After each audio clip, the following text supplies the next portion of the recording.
planes. Let's see where we drift to. Buffers in reverse, roadsides wrecked. It's CK7 gaming time.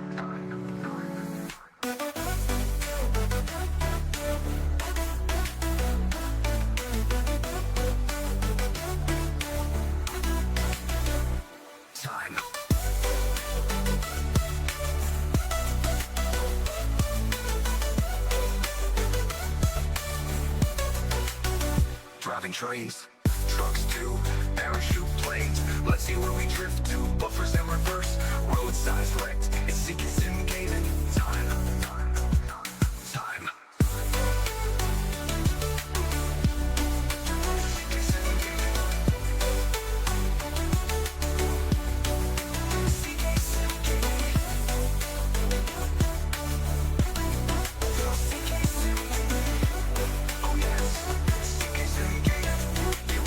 Driving trains, taking to stations, forgetting to stop. Driving through red lights, bad buffer stops. It's time for CK7 gaming. CK7 gaming time.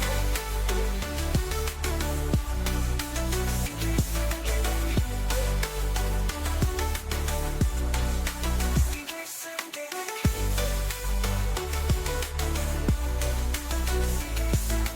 Driving through stations, forgetting to stop. Driving through red lights, bad buffer stops. It's time for CK7 gaming.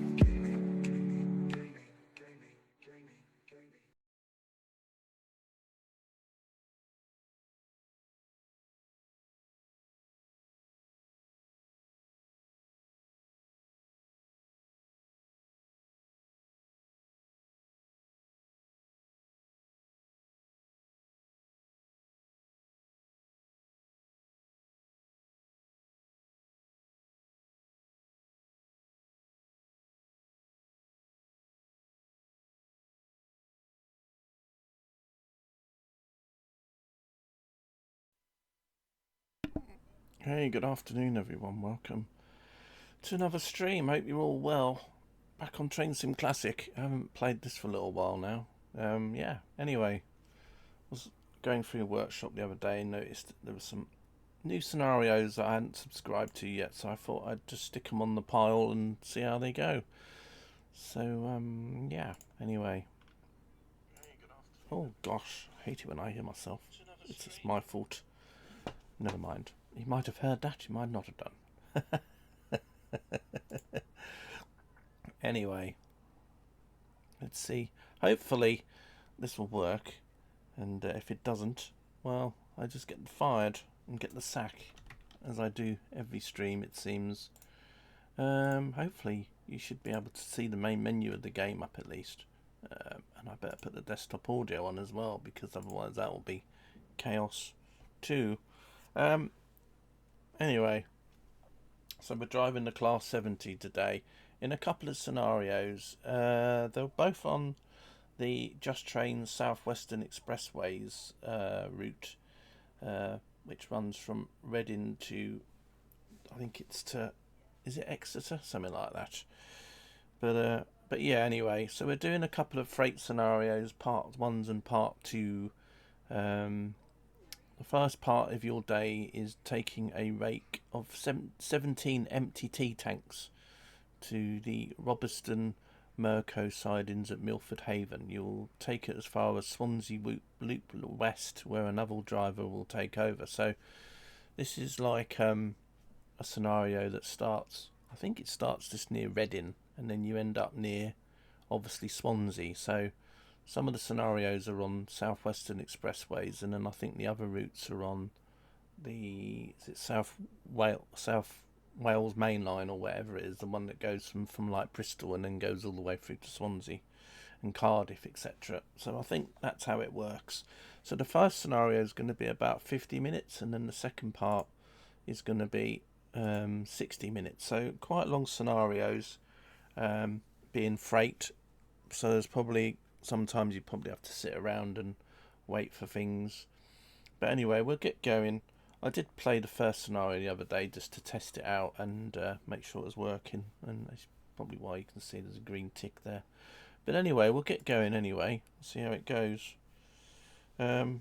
I don't know if this train will be CARDA compatible or not. It does have a big windscreen, but apart from that, I don't know. I don't know if the rest of it will be. You know what these trains are like in Train Sim. It might be CARDA compatible. I've got a feeling it probably won't be, but it will be partly CARDA compatible.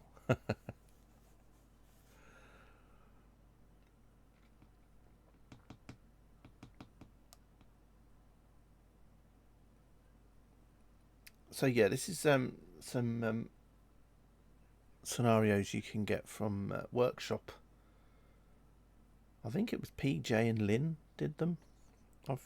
Big windscreen. Yes, we've got a big windscreen. Right, welcome aboard. Please change ends and set up your cab. Then couple to the empty T-wagons in number 1 down reception. So we're just going to swap ends. So there we go. Look, we've got a big windscreen. But I think the windows don't do anything, unfortunately. So yeah, unfortunately, the windows you can't open. But never mind. It's got part of the part of it. It's got a bit of it. It's just the rest of it. Now, please let me know if you find that the train sound is too loud and you cannot hear me. That always will help.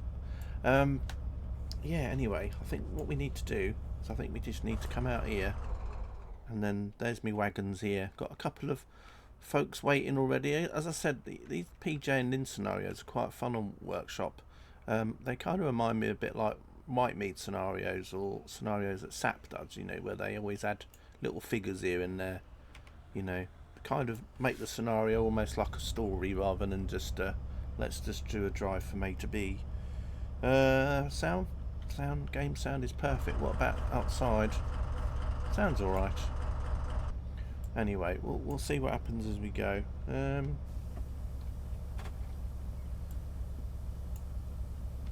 You might see during the scenario CARDA, you might see a couple of trains that you kind of like as we're going along. Now, I think a bit like Whitemead, especially Whitemead's earlier scenarios, there are some trains in here that might not be following realism. So you might see some train companies that you might not normally see on this track, for example. But that's probably because when the person that made the scenario or makes the scenarios, maybe he doesn't have all the latest add-ons, so he just relies on the ones that you can get on Steam. So, you know, there's a train coming along in here in the background. Refund, says Katie. So anyway, we've got a train coming along at the minute.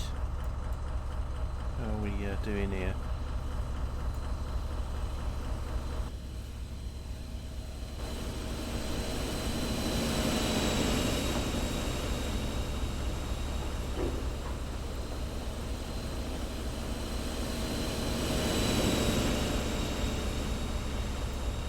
So I've just got to make sure that I don't crash into anything. I don't have to worry about bus stops on this.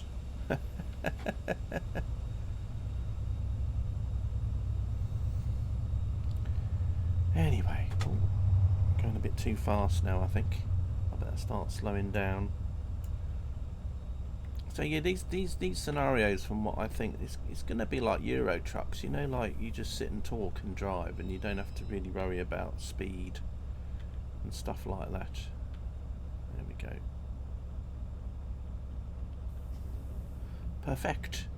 Right, let's just do a train sim world type thing and go outside, and then we'll couple the train up if I can. Can't remember how to do this thing, just clicking it in here somewhere. Oh, anyway. Normally I thought you could just go in here and just click and it would like couple. Oh well, never mind. We'll just have to do it this way then, which is go in here and then do it that way. Anyway. Oh, look at that. The whole train sort of jumped. That's your full load. Please change ends again while the yard staff do a static brake test. So it just sort of adds a bit, doesn't it, really? Colour blue is an interesting decision by the cab designers. Yeah, I don't know why they went for blue. Static test complete. You can depart as signals allow. Maximum speed for your class 6 train is 60. See, this is good, Carter.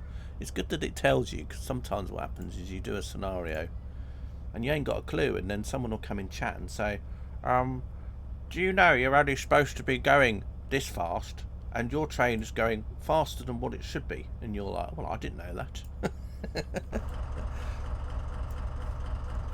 and then you're like, well, thanks for telling me. But yeah, it's interesting about the blue, actually. I don't know why that is, but there we go. Right, we'll start heading off. So yeah, we can go. We're allowed to go up to 60, which I think most of the time the line you can go up to about 100 on here. Maybe there are some bits that you can go 125, but anyway, let's just have a quick look on the map where we are. So yeah, here's Reading, right up the top here. So this is Reading. So we're literally just not far away from Reading, really, in a little siding.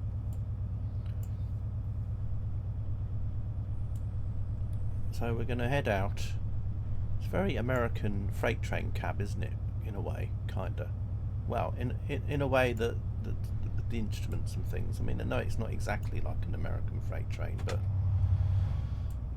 you kind of get that feel with it.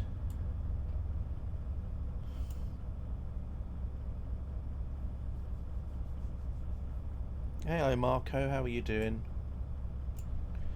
Because it has 4 axles that are on 2 springs and the bolts are screwed clockwise, you don't know these are 60 mile an hour. No, I didn't, Carter. Sorry, no. I mean, they are Yorkshire T-wagons, which are from the UV pack. Now I know I think other people do T-wagons as well. I think AP does them as well, and others. But the scenario creators use these. So, as I said, it's probably because it's on Workshop. How are you, Marco? Stu? Hope you're well. Just started a scenario, so you haven't really missed a lot. All you've really missed is me just coupling up to some wagons in a siding.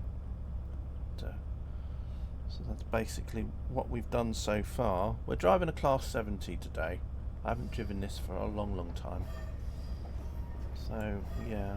So all the other sort of things that some trains have don't work. You know, you've got this device over here that obviously some add-ons have that work, but this is quite an old train now, I think, although it's not old, because I mean, you know, you have to do a running brake test once you're on the main line, run up to around 30, then apply normal braking to around 20 to check all the gauges are working as they should. Thing is, I wouldn't know whether the gauges are working as they should. I mean, we'll just go with it, and yeah. Anyway, if the train slows down, and then that means the brakes are working, as far as I'm concerned. looks in good nick. Yeah. Well, we'll just let the train come past, because I think this is a bit of a mixed train. I think, if I remember, it had some fuel tanks, and then it had, or maybe I'm actually no. Forget about that. I'm thinking of another train. I'm getting confused because I was playing a scenario yesterday with a Class 56 in it, and that had mixed freights, and then I was suddenly thinking that this was the same one, but it's not.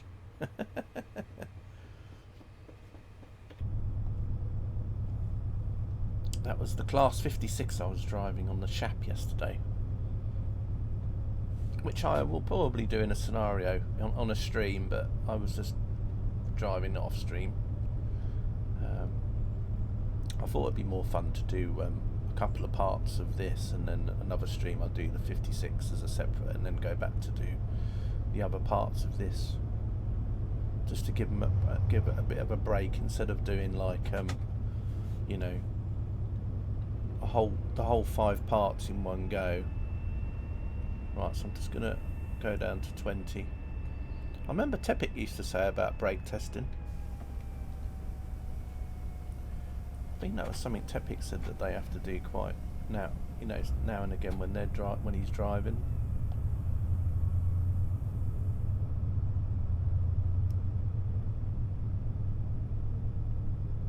don't know if it was a winter thing.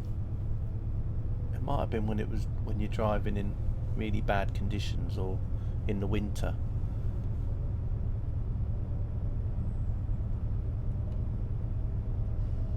Right, anyway, we'll get up to 60. I'm not thrashing this train or anything. We can just go up there quite slowly in a way. I'm not in a rush, you know me. It doesn't tell me what year I'm supposed to be arriving. It just says please proceed. So we'll just go with that.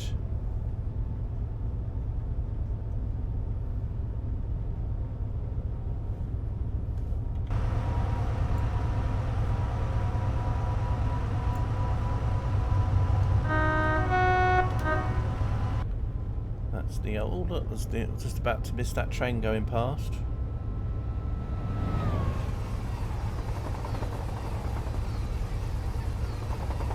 Well, okay, I've got a bit of a confession to make. We're really playing Train Sim World. In this part, we'll be following the Kennet and Avon Canal, which links the navigable sections of the River Kennet and the River Avon. In total, it's 64 miles long and there's 107 locks.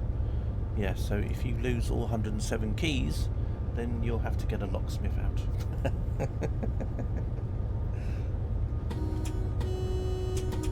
It's interesting horn. It's very yes. Anyway, synthesized, which is all cool. I think the person that makes these does now and again, as you drive, put little info in about some of the stations and that you go past, just to just so people don't have to look it up on Google, I suppose. We've got Aldermaston coming up in a minute, which is kind of a research place, if I remember, in the UK. God Mode toolbar up screen already gave it away. Yeah. Well, it was the Class 66, really.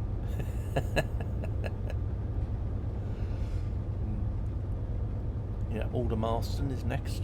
We're not stopping there, but we're just going through it. Now, you probably won't know about Aldermaston, will you, Carder? But you will in a minute. There you go. I'm supposed to be doing 60 and I'm just ambling along at 46.7. Oh, and then I've just pressed the wiper. Aldermaston is where the UK Atomic Weapons Research Establishment is situated. It was the scene of many demonstrations from the mid-1960s to the mid-2000s by the CND, the Campaign for Nuclear Disarmament. Yeah, so don't worry, Carder. The C doesn't mean Carder. It wasn't you protesting about trains not having the big windscreens. I can imagine it. Carder's with a little sign outside DTG offices.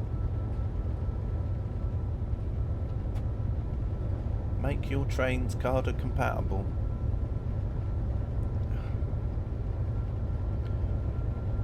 Anyway, we got 23 miles now. I don't know if that's the end of this scenario or not. I can't remember.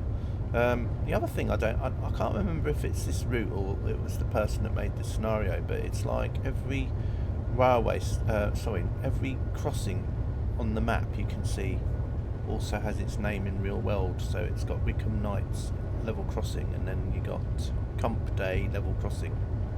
I think they might be the scenario person put them in these little markers.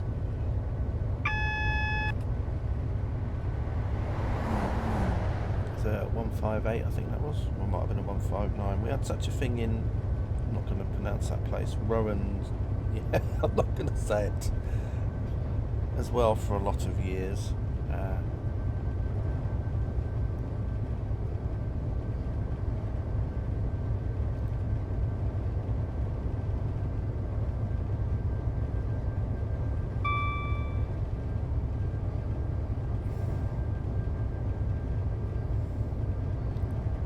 Now, one thing I haven't done is I haven't added the scenario up to tell you how much this scenario would cost you to play. But, it depends. If you're in a sale, it might be a bit cheaper. I'll have to do like a scenario with like pound signs up on the screen. You know, one pound sign means it's a very cheap scenario, and then obviously if it's some of the scenarios you get, it will be like £5 signs, as in like it's a lot of money to play.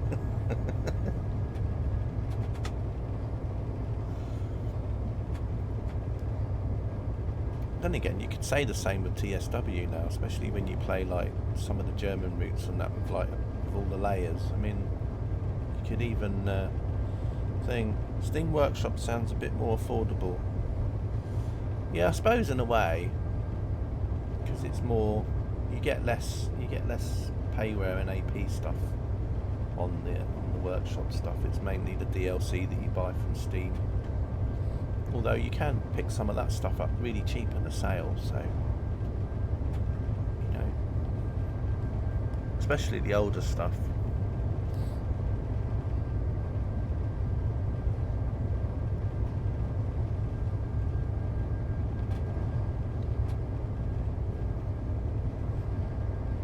I mean, so far in this scenario I've seen a Virgin HST. Now I don't know if that was one that came with the Virgin HST pack or something. Then there was the Southwestern Railways 159, which I think was a DLC, and then there was a Voyager as well. So there was which is not the Just Trains Voyager, but the other one. So, and of course this route. So yeah, there's already been a few DLCs in this already, and then this 70 I think comes with the Southwestern Main Lines DLC, if I remember, or one of it, some of them anyway. Appliance. Oh, Applegate Brothers. I think that says.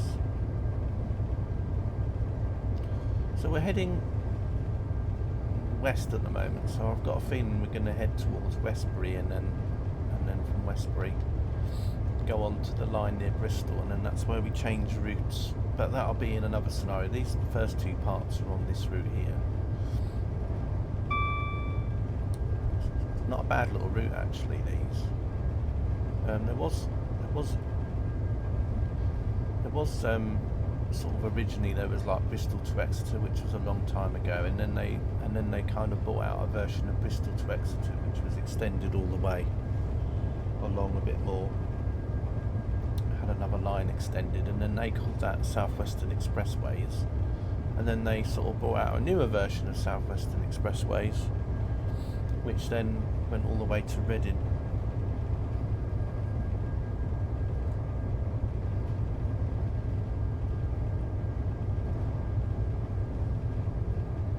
Yeah, no worries, Katie. So yeah, this is a bit like a Euro Truck stream in a way. I mean, this is a little bit easier than Euro Trucks, because with Euro Trucks you have to steer around cars. Here, you just can drive along a track. It's not like I have to worry too much about stopping at stations. You can literally just kind of just make sure you don't speed too excessively, and then that's basically it.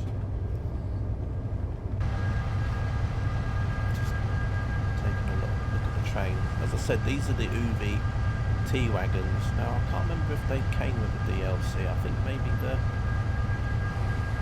I might be wrong, but they're either standalone or they might have come with the UV Class 57. So when you bought the 57 UV, then you got these little wagons, which, well, I can't remember. So, some of them have got the flat wheels. Now there might be I might have a sound pack for these wagons installed as well. I might have one of the AP wagon packs. No, you don't. It's not a requirement. So if you haven't got the AP wagon pack, well, it doesn't matter. You just have the sounds that the train normally comes with. But it's like this train here. The containers will have a sound pack with them as well.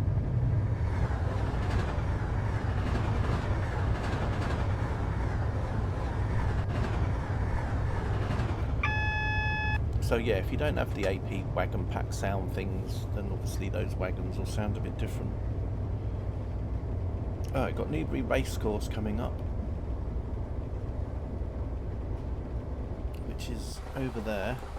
There's all the grandstand and everything for Newbury Racecourse. So you have Newbury Racecourse Station, which is for when they've got racing events on. All the trains will stop here, and then all the people that are going into the racehorse place will use this station. And then normally, like when there's not race days, I don't think they really stop here that much. It's like there's another line, the Eastbourne to line that heads up towards Wivelsfield and Haywards Heath. That has a station as well called Plumpton, which doesn't really get many stops during the day, but when there's like race meetings on at Plumpton, and tend to have a lot more trains. Any news from Egbert? In a way, yes, but I'm not going to say much about it, Carter, because yeah, it's better for Egbert to say than for me. So if Egbert pops in the stream, he'll be able to tell you what's going on.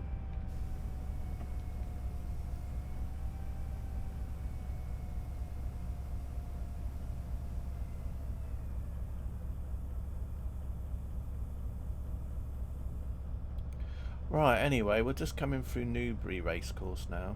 Not Newbury Racecourse, Newbury Station. And it's coming up to a red signal. I don't know if you caught it, but in the distance there was a train just pulling out of the station at the time, so we'll probably just have to wait for that to go a couple of blocks.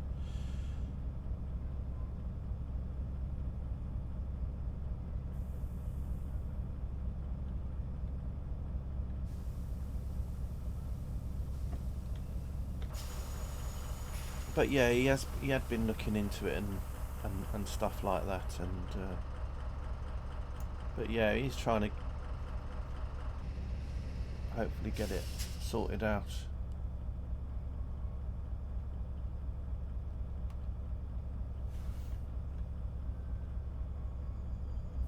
Right, anyway, well, let's carry on going.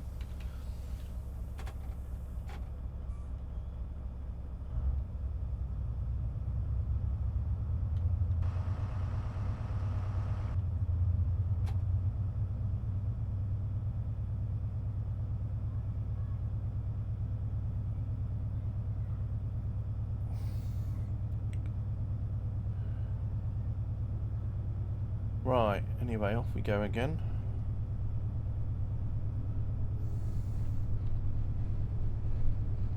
Got 16, about 17 miles I think it is, or 16 before we get to the first go via place.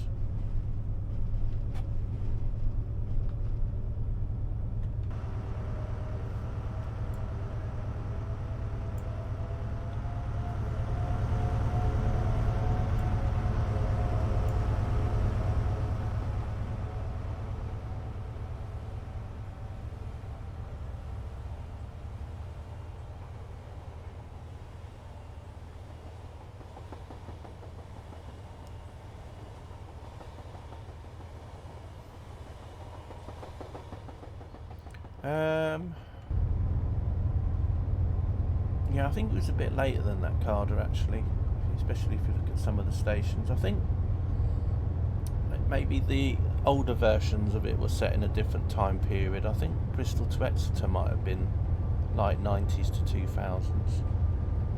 But I think this version of the route is a lot more modern. The only thing it's missing,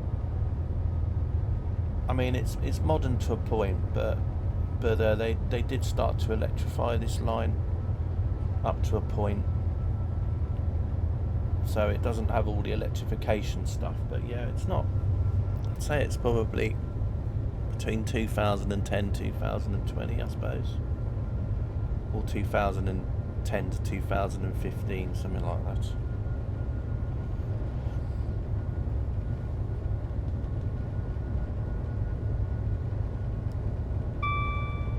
I'd have to look in the scenery notes though, but you can sort of tell a little bit by the furniture and stuff. Some of the things they got by the track.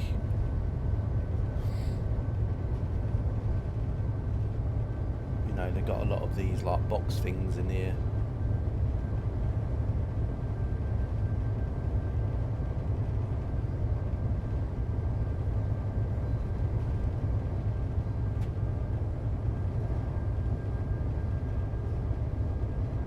I suppose another way you can, you know, like also you got like these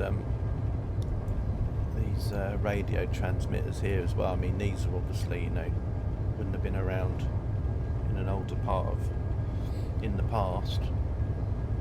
This level crossing, for example, has got CCTV cameras.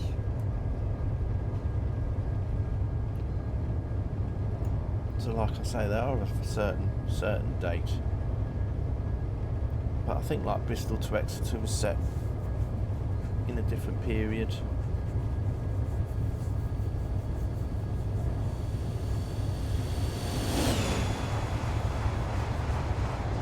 There's a cross-country HST there.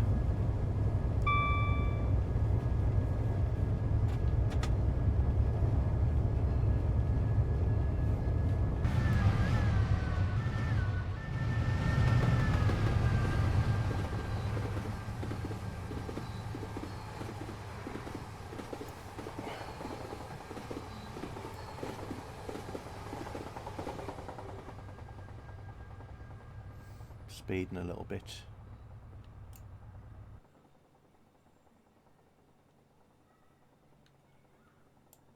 So I'm trying to think where the CCTV camera is, but anyway.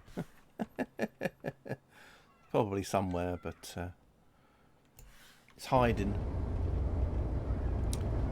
I think some route developers and that, they have, you see them up on like little poles and things, but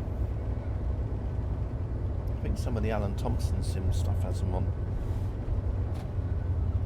and some of the Just Train stuff as well does have them on, but it just depends.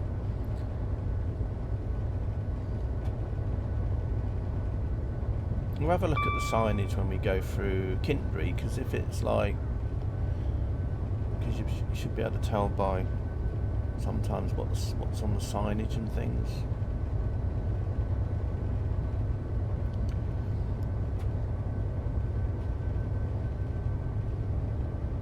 But yeah, I think there was a freeware route where someone took this route, but then they added the OHLE, so you could do scenarios where you could drive the electric trains like the GWR 387s to Newbury and stuff. I think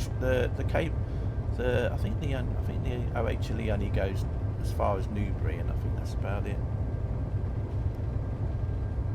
But then obviously on the other Great Western Main Line, which runs from Reading to Bristol through Swindon, etc., then it's OHLE all the way now.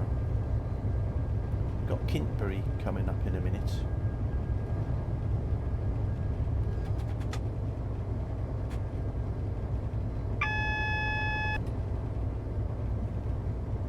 So yeah, this is just like, you know, doing a truck journey in Euro Trucks system with a bit more load, I suppose.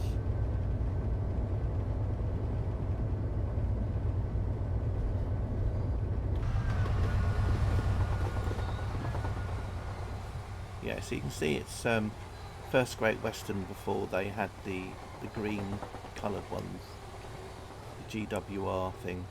So I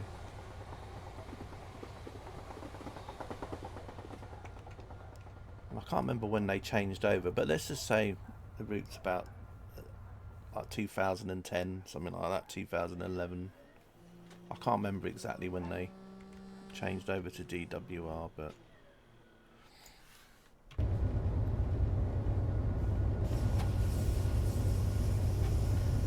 bit of a flange.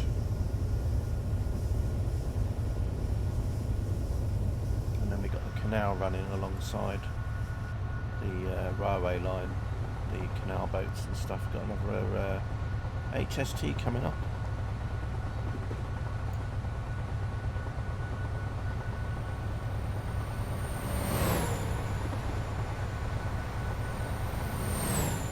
think what the scenario person's done is, instead of just like sticking in like one HST of one train company, he's obviously likes HSTs in a way, maybe. So he thought, well, let's just put in as many different HSTs as possible. So far we've had a cross-country one, we've had a Virgin one, now we've got an intercity one.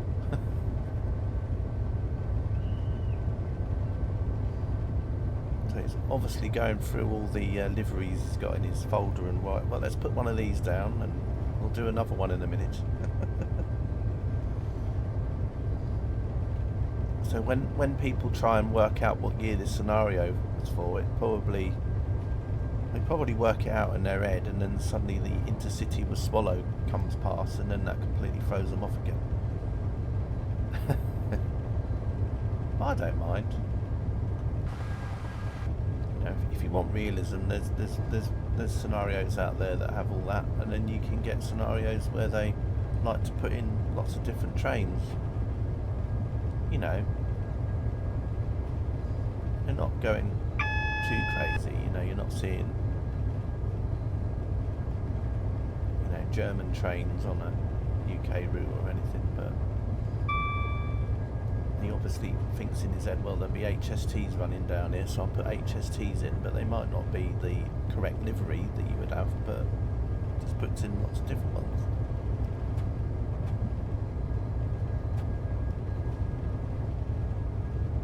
Kind of like what people do at home with their train set, isn't it? You have a train set, and then you might only have like 3 or 4 different trains and different wagons from different rail companies, and you just add them all together.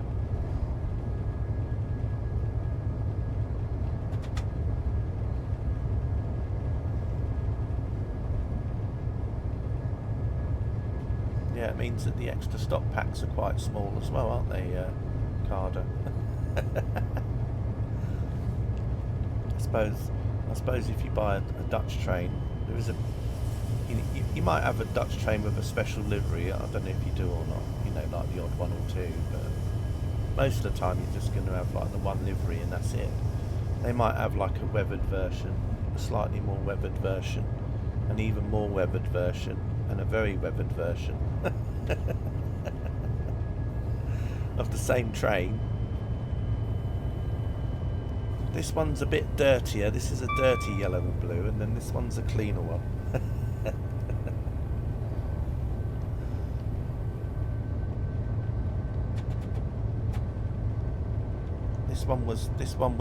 This one is from when smoking was allowed, and this one is when smoking wasn't allowed. I don't know. It's a bit like when you get an airplane from Flight Sim. You know, with some airplanes you download like Fenix or BA. You think, well, you might have like about 5 different EasyJet variations because they might be from slightly different time periods, so the livery changed slightly.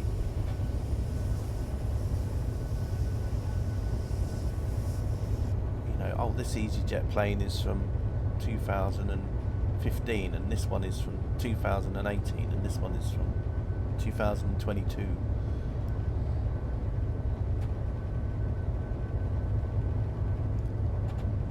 But I think the instruments can change a little bit, because the early A320s, they used to have different screens, didn't they?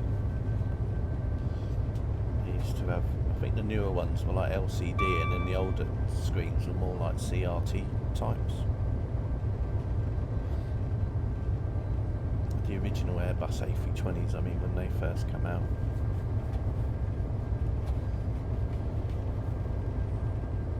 I guess, yeah, so I read that already.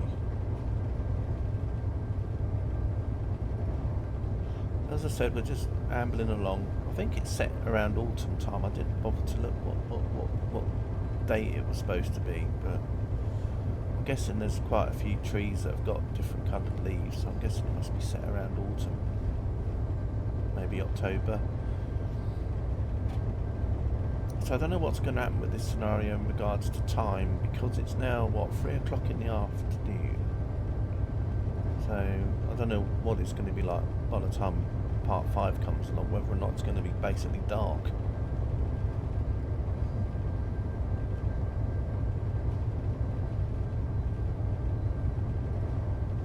Have you seen the A350 freighter video Airbus released yesterday? No, Katie, I haven't. I know there isn't going to be an A350 freighter because Inibuilds have already told people that if you buy the Inibuilds A350, then you do get the freighter version at some point. So, what was interesting yesterday was I was at Birmingham a little bit in Flight Sim, and I was doing a bit of plane spotting there, just for not for very long. It was more just to check to see how the latest Sim Update 3 beta was running. And whilst I was there, I put it on quick, and then I noticed a Lufthansa cargo plane land, and I thought to myself, oh, that's probably just model matching. But it was an A321, but it had Lufthansa cargo on it, and I thought, oh, I didn't know Lufthansa cargo had A321s. And then it went off and parked in the cargo area, so I thought, yeah, obviously they do. Because if it had parked off next to the passenger terminal, then I'd have thought, oh, it was just delivery that didn't model match. But I was surprised because I didn't realise there was A321 freighters out there, but I guess there is. Looks sexy. Yeah, the A350 I quite like, actually.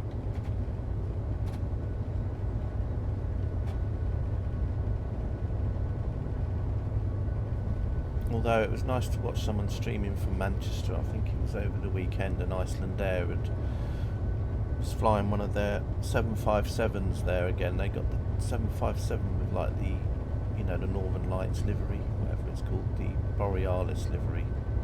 Right, we're just going past Bedwin.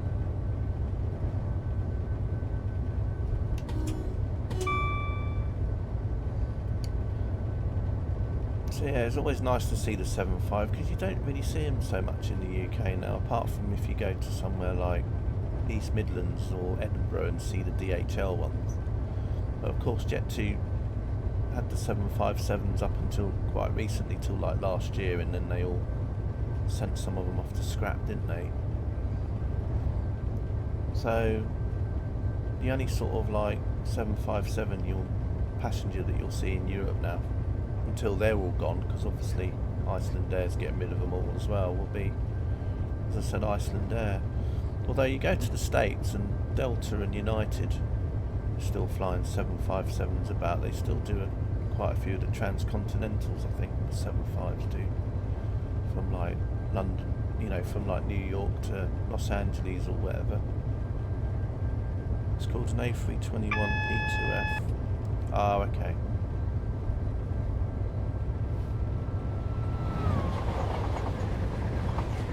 I suppose being an A321, the length of it and everything else is very similar to a 757, so it's probably trying to appeal to those companies that use the 757 at the moment, and then they can literally like get an A321, which will basically be like a 757 freighter replacement in a way.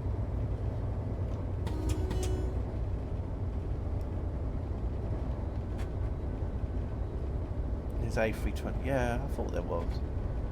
I think you're just so used to seeing the 737s doing all that sort of thing.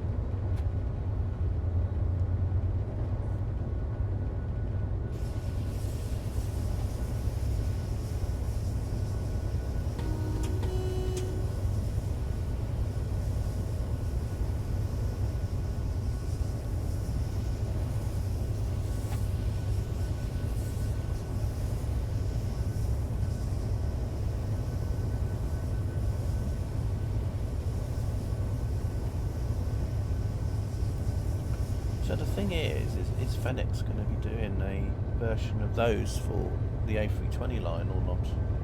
I haven't heard anything.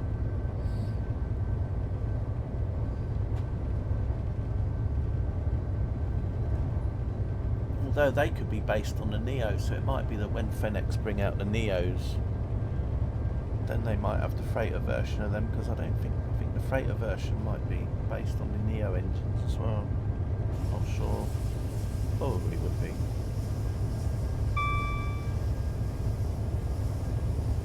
The remains of this overbridge once carried the Midland and South West Junction Railway that ran for 64 miles between Cheltenham, Spa and Andover. It was fully closed and lifted by the mid-70s. So that was basically when we just went over that bridge that basically had the bridge parts to see the walls. We're going to be going via Pewsey soon.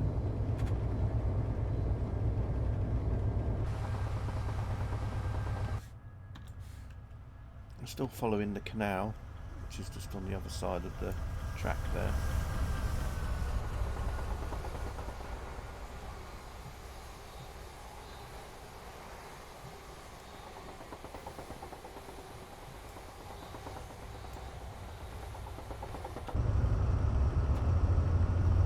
Some of you know from other streams that I've been in that I recently bought a 777 in the PMDG sale, which they had running for about 2 or 3 days.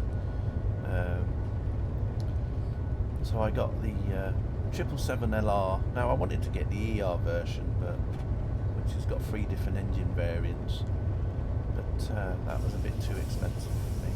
So I had to get the cheapest one, which was the 200LR. There's not so many liveries with that one, but on flightsim.to they did have a few liveries that people have done, like BA and stuff. Even though BA don't have that type of 777, I can still get a BA livery for it, which is good.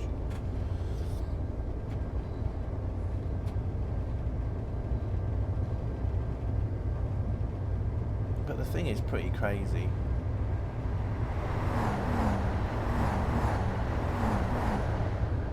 So I've just been using it for just crazy short flights, really.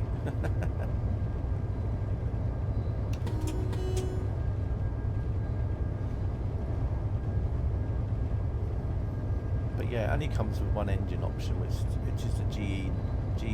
the General Electric engines. So I think it's similar to the Freighter in a way, because I think the Freighter only comes with one engine type as well, if I remember, which I think is just the GE90s.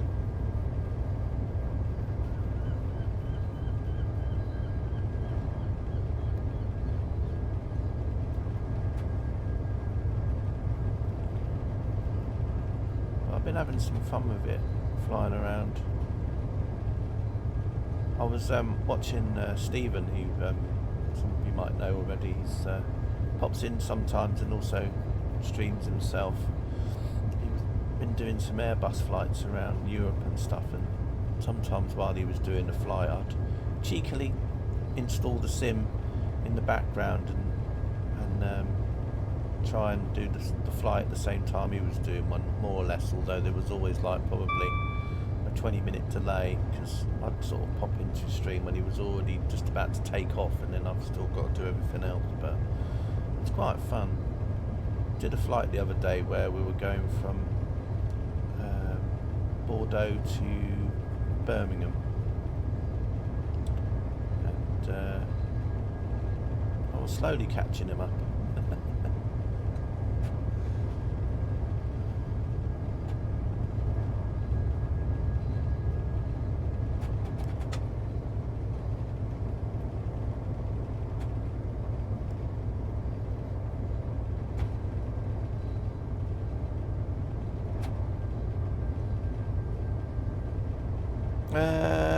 See you, Carter. Thanks for popping in. If you want to see what happened in other scenarios, you can always watch me VODs back.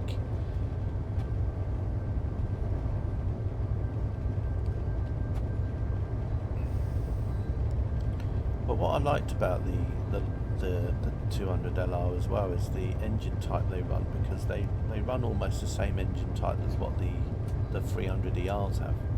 So like a typical 200ER, when it comes to like General Electric, they use like I think it's the 80 odd thousand pounds of thrust GE90,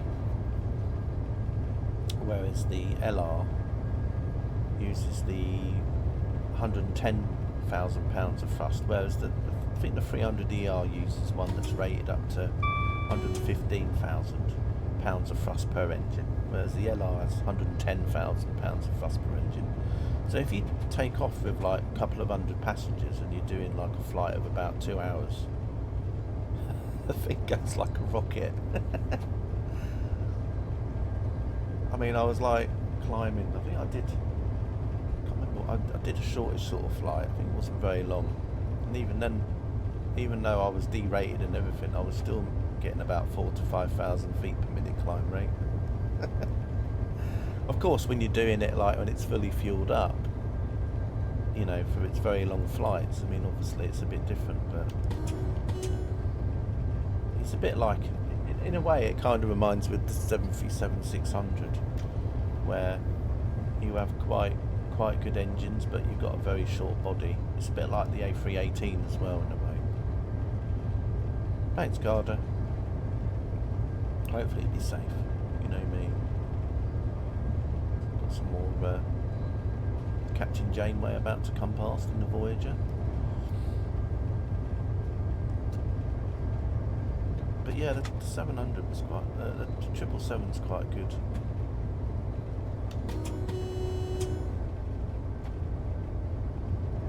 The signal giving access to the Woodward down Goods Loop is an approach control type and will be showing red. It will step up to single yellow at number 1 junction indicator when you pass. Yeah. So that's just giving you a bit of advance notice, I suppose. But I'll be slowed down by the time we even get near there anyway. It's nice that they actually tell you though. Sometimes they don't, do they? And unless you sort of drive a route a lot, then you kind of don't really know what you're supposed to be doing.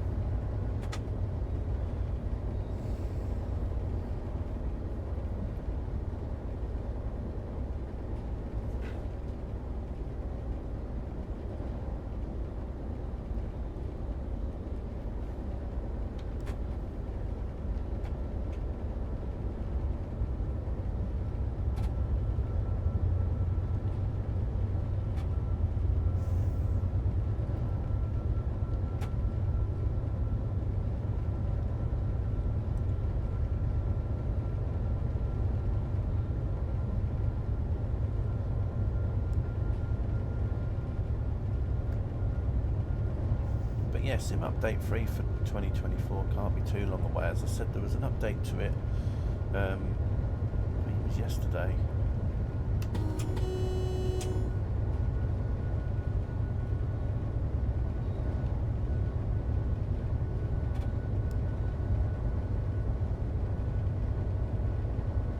Also got the Birmingham scenery, because Stephen had been streaming that. I was kind of watching him walking around and I thought, oh, this is just mad, so I ended up buying it. Now I know my drifting flights tend to go from Birmingham, so perhaps you'll just get a sneak peek of the scenery there.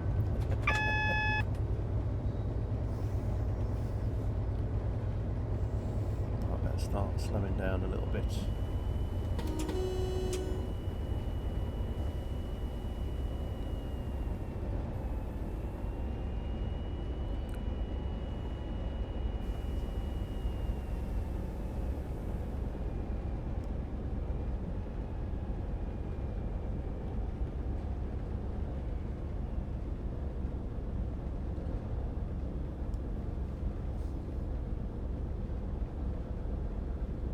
Yeah, it's very cool scenery. I mean, you can kind of like, if you got the Fennex, you can walk off the plane literally, go down the stairs, and then you can walk up some stairs at your ramp, which then takes you up into the terminal, and then you can walk around in the terminal for a bit, and then in one part of the terminal they got a lift that you can go in, which then takes you to another floor. So then you can go and walk around that, and then you can go to other areas of the terminal. Then you can even go to where the monorail goes between the terminal and the railway station, and just watch the monorails go backwards and forwards. You can't go on the monorail, unfortunately. It would have been cool if you could have gone on it and actually stood on it and rode on it, but it just kind of shows you the sort of things you can do in 2024 when you've got them like avatars that you can walk around in. So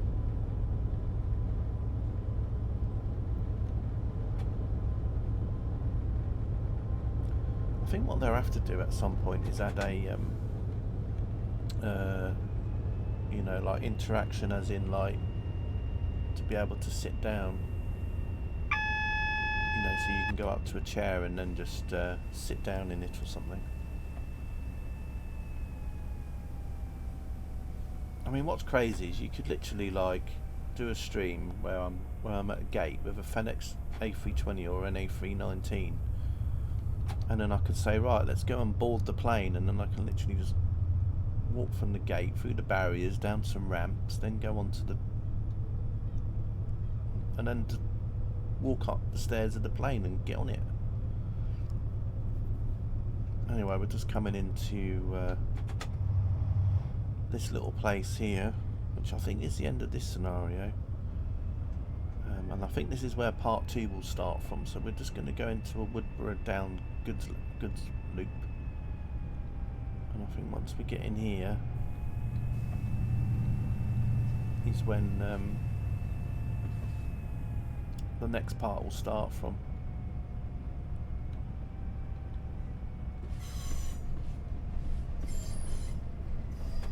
I think it's good if you just want to play this in sections, you know, so you can literally like do this bit and then you can go away and then you can come back and do part 2 another day. I mean, it's sort of what I'm doing now, really.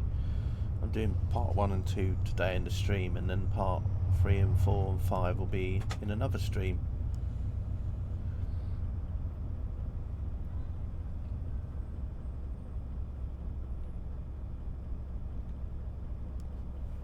Anyway, we're almost at the end of this one.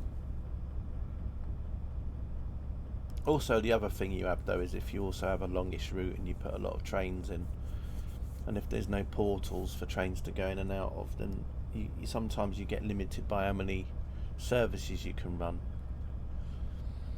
Because even though, you know, Train Sim is a 64-bit program these days, you still have a lot of the memory issues, because I mean it's predominantly come from a game that was basically DX9 and 32 bits,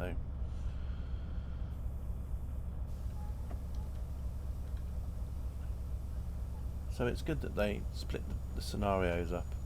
Whitemead used to do that sometimes. He used to have a scenario with a certain amount of length, and then he'd have loads of trains in it, and you knew that if he was doing the whole route from end to end, then you'd never be able to have half as many trains, or even more. So we used to like to split it into sections, just so you could get more trains in for each scenario.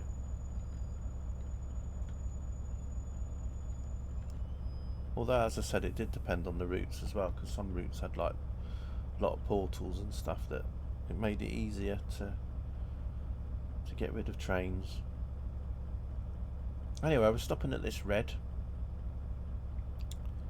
We'll give part 2 a go, as in load it up. If it crashes on loading up, I'll just have to restart the sim again, because that's another problem. You still have a train sim, you know, you can play a scenario and then after a few it'll start doing its out of memory things. This is a built-in pathing stop, see, in part 2. Okay, so we're just going to go on to part 2, which I think was about 50 minutes, was it? Something like that. So that'll take me on to about 20 past, well, just around 4 o'clock-ish. Although, you know, with my driving, an hour scenario can mean an hour and 15 minutes. So this next scenario I haven't played. I don't know what it's going to be like. Hopefully I've got all the requirements. I'll soon find out when I run it. Although I'm hoping it'll just be using the same ones that was in this one. So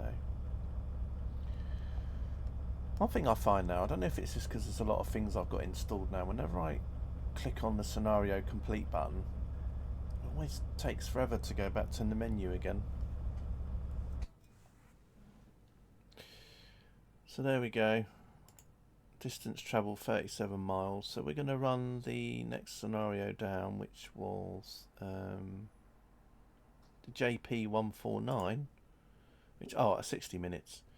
Continuation of part 1 as far as Bristol East Downs Good Line. So that with that one we'll probably be going through like Westbury and Bath on this one. So that's alright. That's making me think of even though it's not a VEP, but it's still making me think of Katie's V8 VIP VEP scenario. Don't know why. I think it's just because of the water. Even though it wasn't that, but anyway.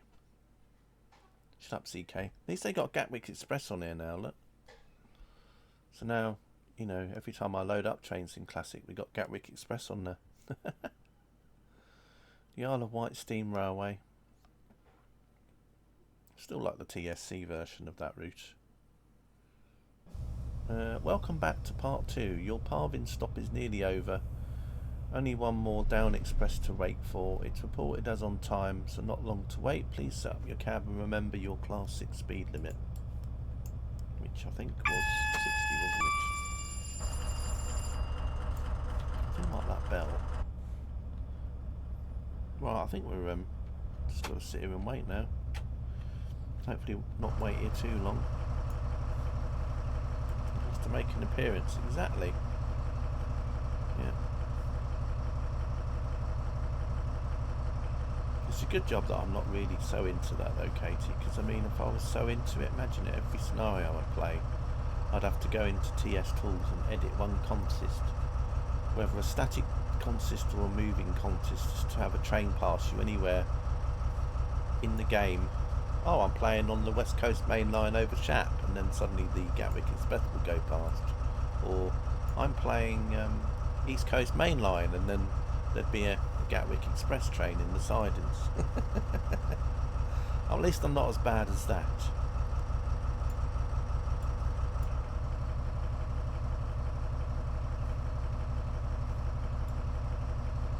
Yeah, it does have that American look to it, doesn't it, really?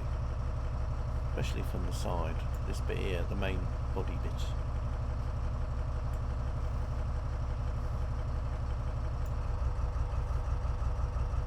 In a way, looking at it from the side, it's very similar to a 700, because a 700 has these like little bits that come out like that. Oh, you can't see my mouse pointer, sorry. There's me pointing things with a mouse, but then I realise you can't see my mouse pointer, so you can't see what I mean.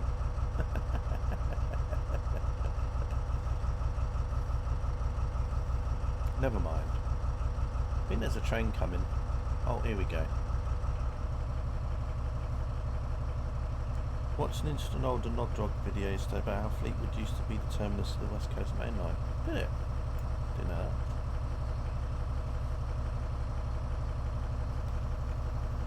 What year was that? Got a cross-country HST.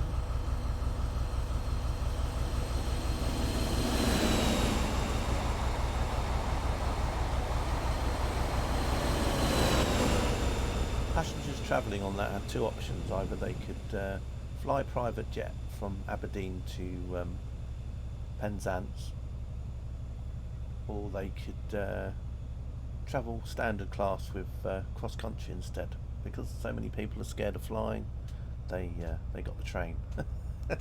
But the fare was about the same.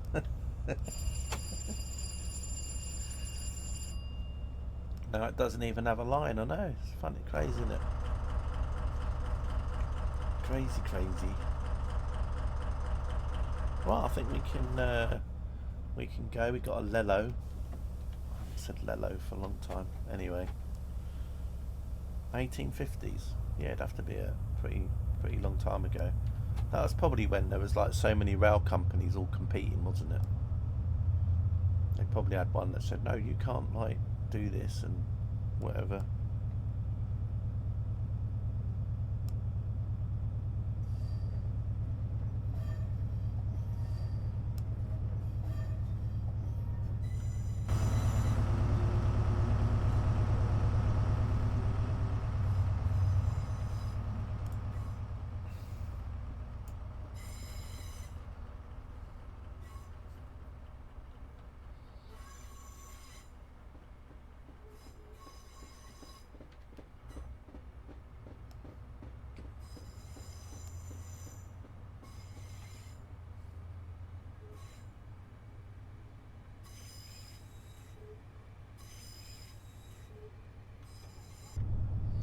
Hey Graham, how you doing?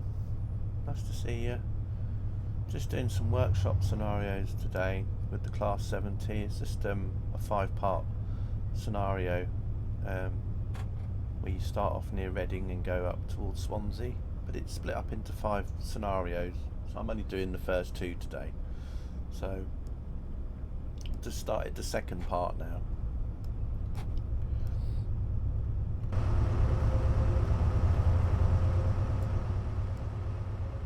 I think Carter's gone now. I think Carter went IRL like he does. Yeah, I was looking for vids about Blackpool Central. Yeah, it was interesting about Blackpool Central as well, wasn't it?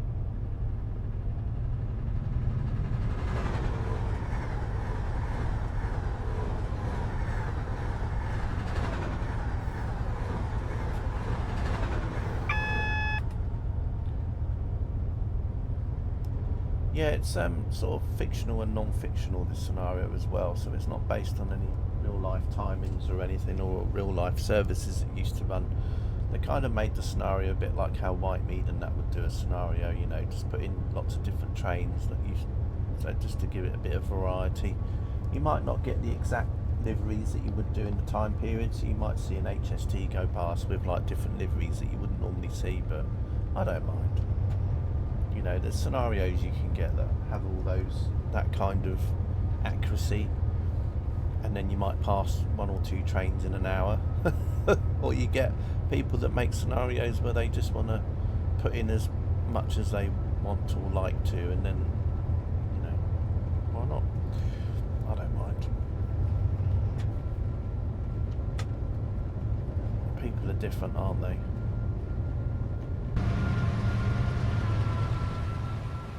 I mean, the Class 70 with the tankers might have been based on a real thing. But as I said, some of the trains that were passed, you know, in the first scenario there was probably 4 or 5 different liveries for an HST that went past. Because normally on this line you probably only ever see one HST, which would be the First Great Western one. So the person making this thought, well, why not? I'll do a Virgin one, I'll do a cross-country one. You wouldn't really see a cross-country one on here either, unless there was a diversion. You know, where they had to come this way. But it's all good. As I said, Whitemead used to be the same. Later on, Whitemead scenarios started to get a bit more, where he'd start to pay more attention to stuff like that.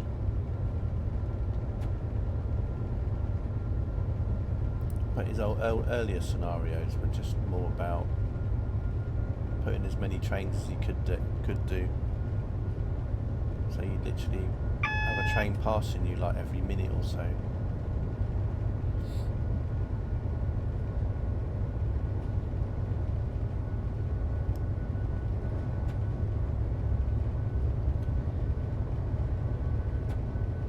So max speed of this train is about 60. We're going to be in this scenario we head towards Bristol, and then in the other 3 scenarios you go from Bristol and then head towards Swansea basically. So those 3 scenarios are done on a different route, DLC. Oh, there's an airfield there. What one that is? It's interesting.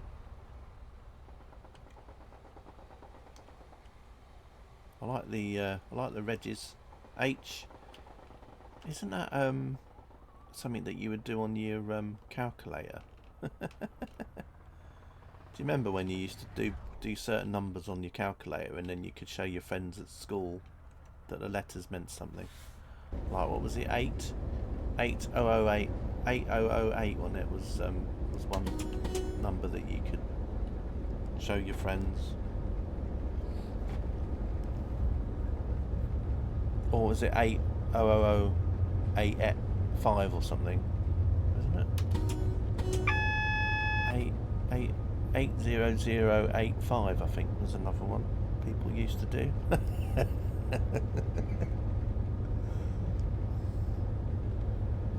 At school. Back when calculators started becoming a thing. Another cross-country Voyager there. There's been a few of those we've gone past as well.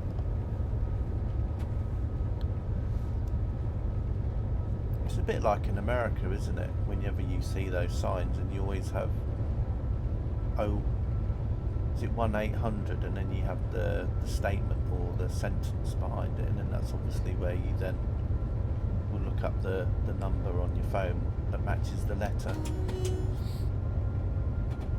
You see it in ATS a lot as well, like, you know, you see those billboards, don't you, as you're driving along, and they'll have 1-800 and then whatever.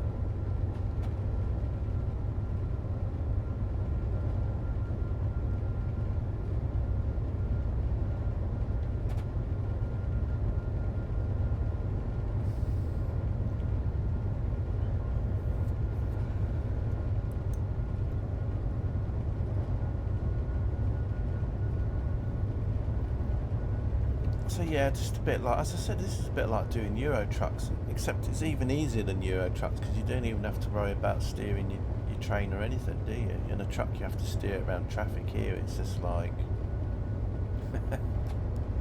you just got to make sure you don't go too fast, or you can be like me and go too slow. I mean, it just depends, doesn't it? You do have traffic lights though, but you know, we all know how that works.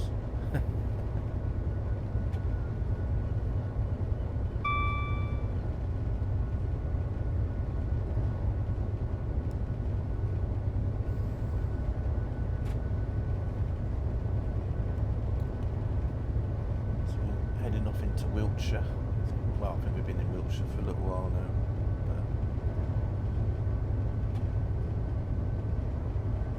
But I think we join up from the line from Salisbury soon when we get towards Westbury.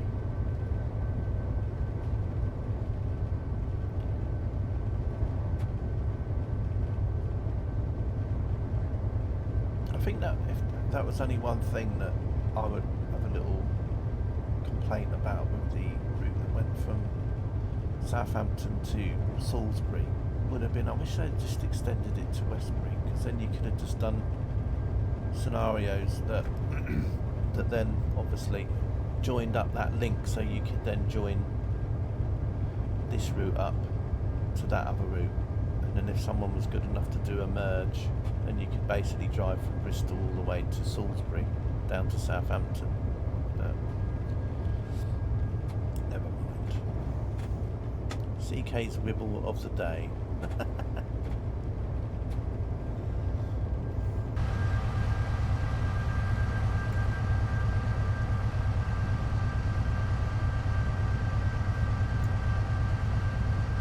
Anyway, we'll just show the train in its full entirety, just for those that just maybe started watching and really don't know what sort of train I'm driving. These are all tankers, or tea wagons as they call them, although they don't really carry any tea. They normally carry like fuel and all that in them, really.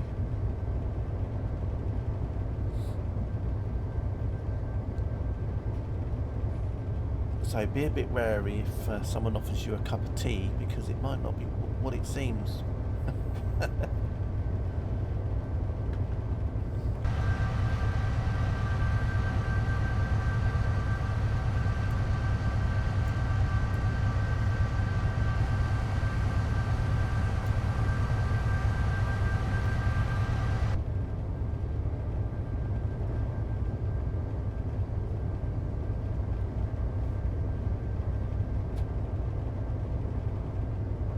There's another little streaming shed there. It's even got a little chimney, look, and a little fire in there. Well, you probably could have done years ago.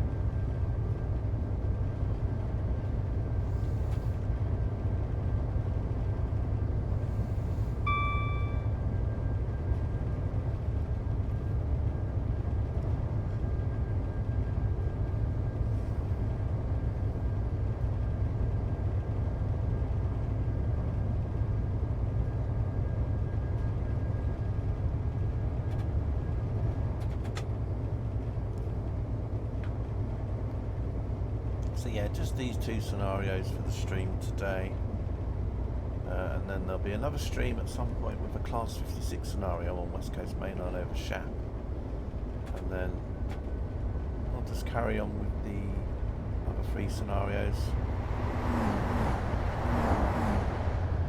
Southwest train service there.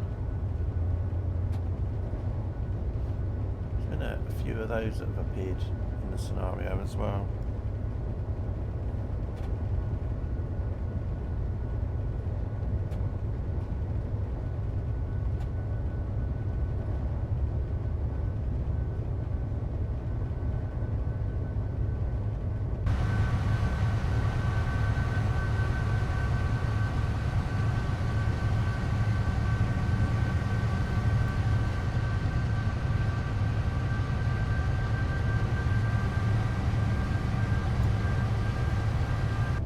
I think at some point along here, I can't remember where, I think it's just maybe past Westbury, you see the chalk horse on the hillside.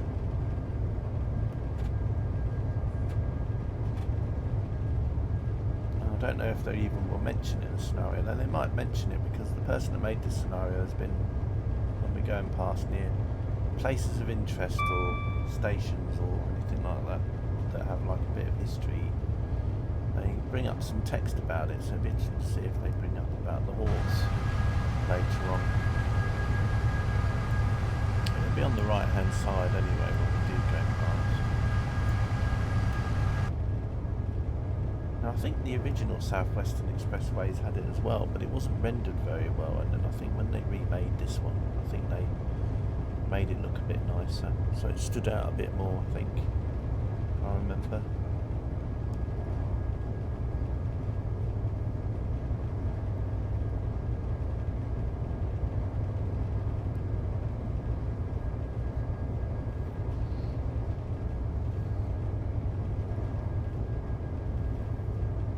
Certainly makes a difference when you're going down this route in an HST doing about 110 when you're going along at 60. It just makes the route seem so much longer.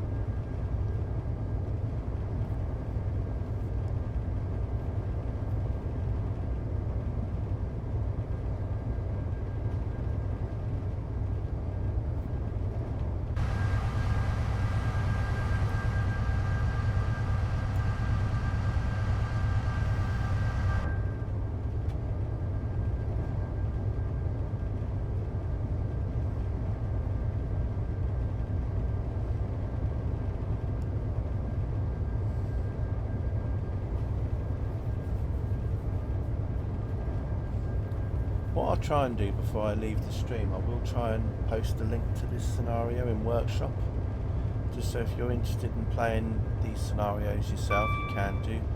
People that make these scenarios have done quite a lot of them, so not only will you find these scenarios, but you'll find scenarios for all sorts of routes. I think there were several pages of scenarios that these people have done, which I think is PJ and Lynn is the name of the scenario people.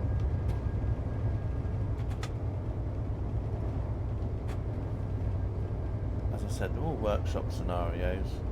I don't know if they put scenarios anywhere else with a different name or not. It's just, I've just known them from here, so they might have had a different name in the past as well, but I'm not sure. That's what they're currently known as.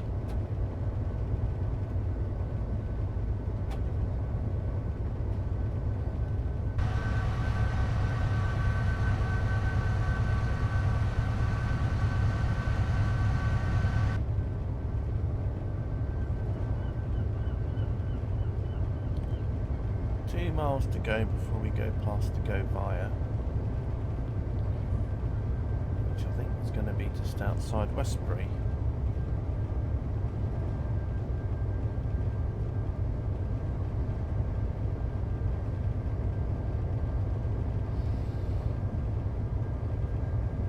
And then from Westbury we head up towards Bristol.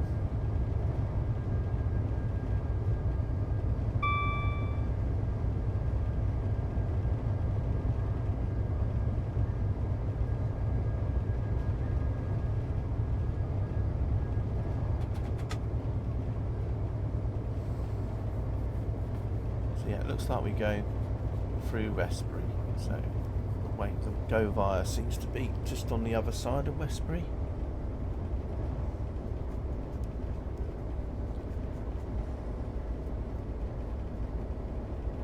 Looks like we've got a siding or something coming up as well.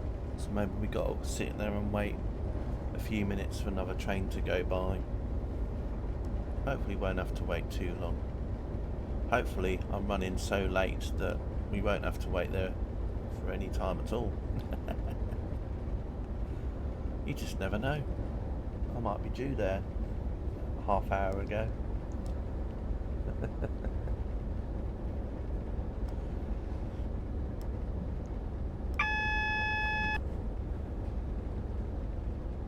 Is that another freight train coming up?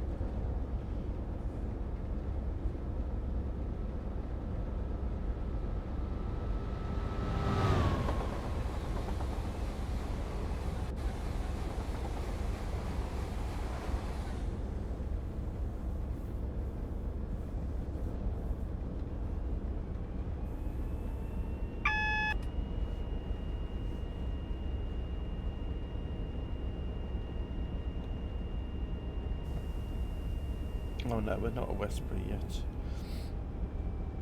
It's just the junctions and things.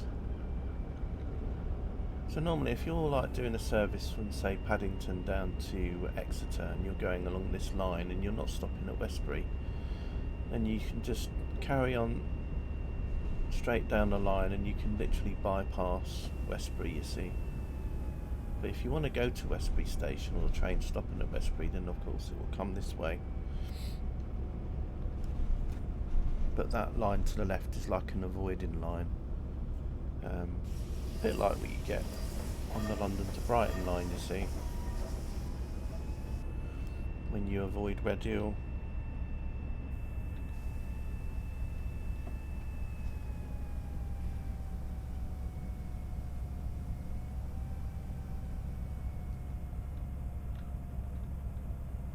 So it's probably gonna give me the all clear. I'm just going to go along at 15 because that's what the speed limit that's coming up is going to be, so no point going too crazy. It might just be the curve actually, so it might not be a siding that we go in at all. It might just be the fact that this is quite a tight curve, hence why there's a 15 limit. Now I think that line that goes straight ahead goes to Westbury station, so trains that are going to Westbury go straight ahead. I'll just have a quick look on the map actually while we're here. I think that's how it works. I think it is Westbury here, yeah, so this is Westbury station, and as I said, that this is the avoiding line that if you don't want to stop there. But we're now going on the line that's going to be heading up towards Bath and Bristol.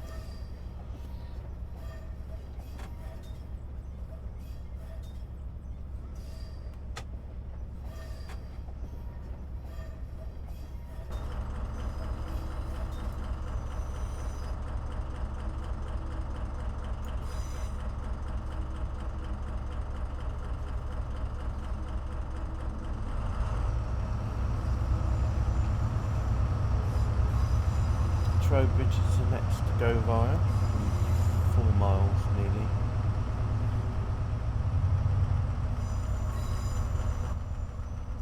Just a little bit of speed in there, but not too bad.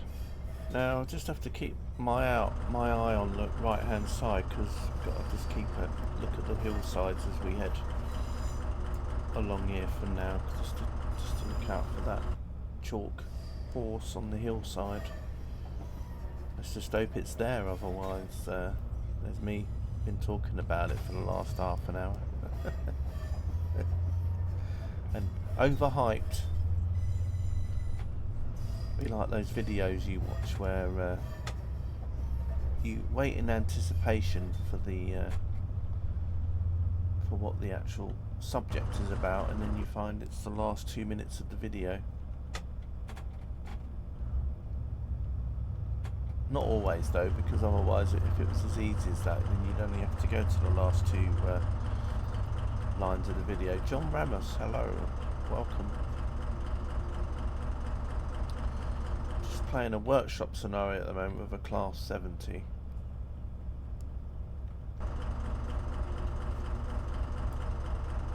with some tankers. I've already done a lot of your Indonesian scenario in NIMBY Rails. Is that a 70? Yep, that's a class 70.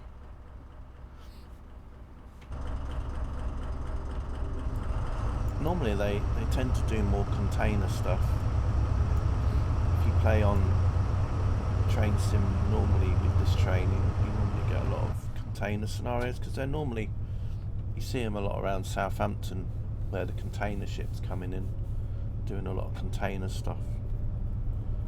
But in this scenario, you're all in tea tankers, tea wagons. Nothing to do with tea though, as in the drink. It's just, they just call them tea wagons.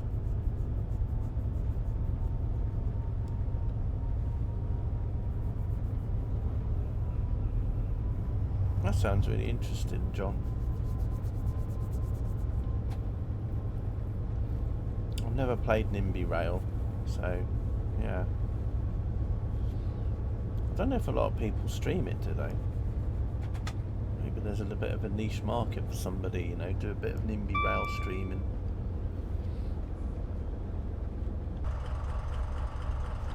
Although it could be popular in other countries, of course, though.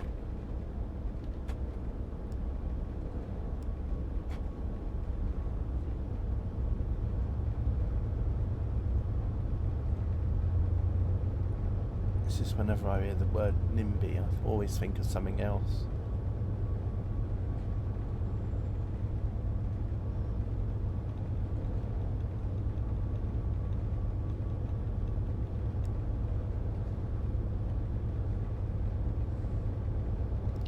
Right, as I said, I've got to keep an eye out, see if we see this chalk thing at some point. We might have already gone past it, of course. Knowing me, we probably have. Let me just pause a minute, because I've just got this feeling that we might have already gone past it. Let's have a look. It might just be with the weather theme as well, because no, maybe we haven't gone past it yet. I wish Jelly was here, because Jelly would know where it is, because he always points it out to me all the time.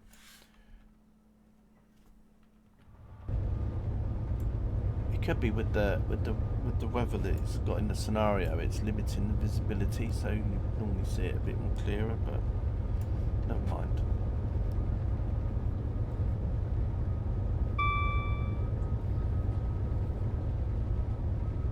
It's a good job I didn't title the stream "Come check out the White Horse," because nobody would have seen one.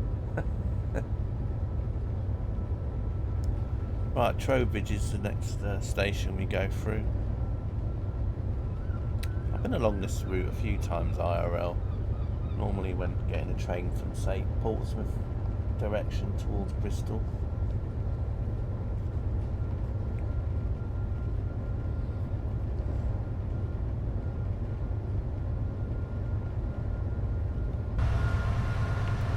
Just trying to see if it's... never know, it might show up. Oh, it's so annoying. I hate it when it does that. As Sap would say, an E-cups. It's typical that it does it right there, though. That's the first thing I've got wrong today. Terrible. I thought I was going to be able to do a trouble-free stream. Never mind.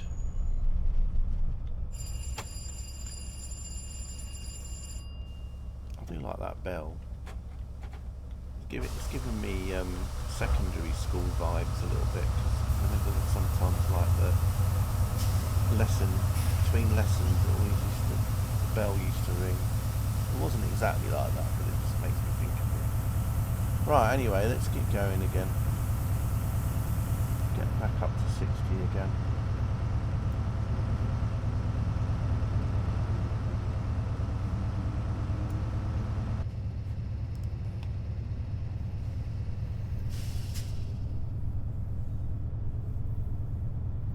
good job there's no timings on here, isn't it? Revert? No, it was just that, you know, the old E-cups thing, Katie. You know, where you go outside and then the AWS goes off and you don't see it. That's basically what happened.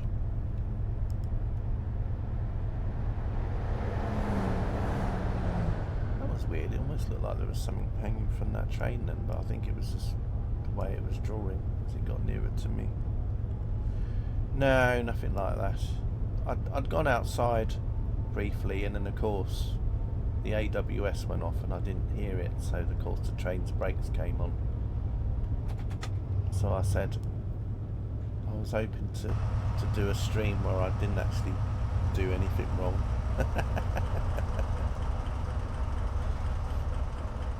Missed the turning. Yeah, that's the good thing about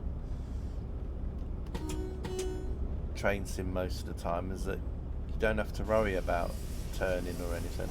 The train does that for you. Well, the track does. The track decides which way you're going.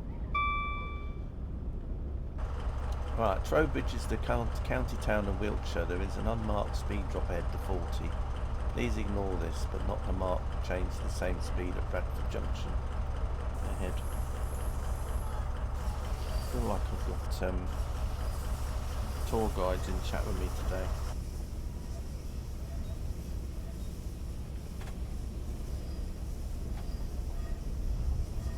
No, unfortunately, Katie, it wasn't as bad as that.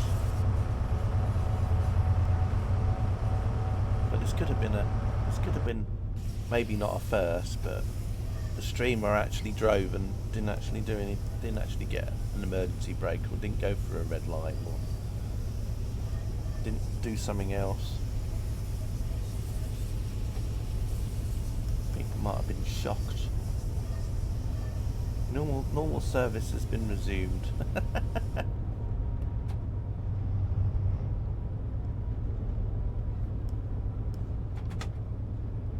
Right, so we're coming up to Bradford Junction. And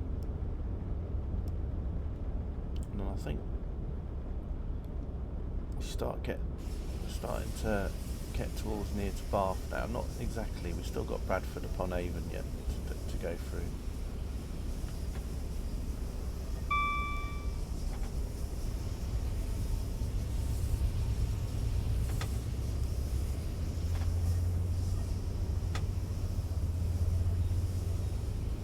There's a canal boat up there, pretty cool. A couple of canal boats actually. We'll just pause here a minute, just in case there's any little figures that are hidden up here anywhere, or someone's got like a little dog or something sitting on the boat. Maybe Rosie and Jim, who knows. Anyway, let's get back down here. Watch the train go past.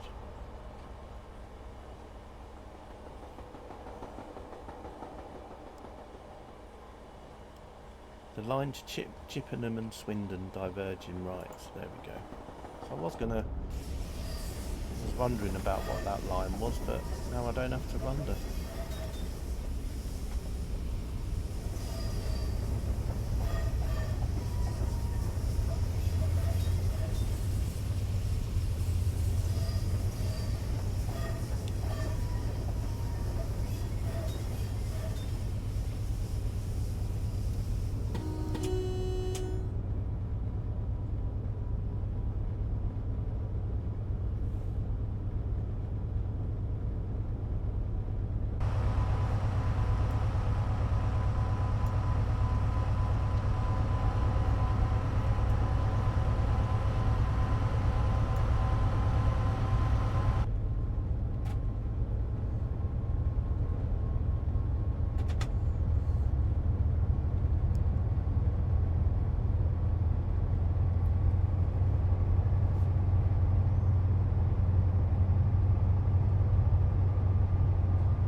we go.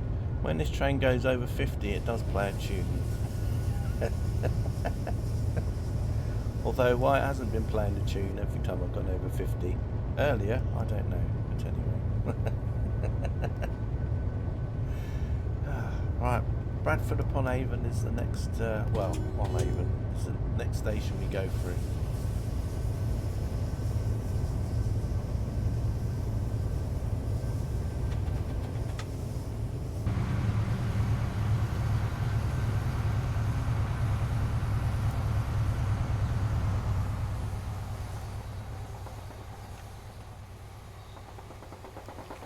$99, please.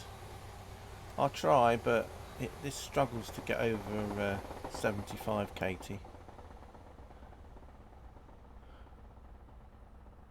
Avon-Cliff halt platform.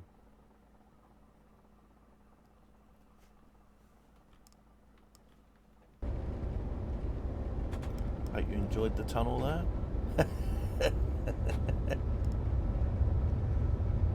I think this must be near where the chalk thing is. It's got to be at some place. But we must be getting near to it now. As I said, I wish Jelly was here because he could tell me where it is. But normally you can see it quite well from the train, but we'll see what happens when we've gone past Avon's Cliff.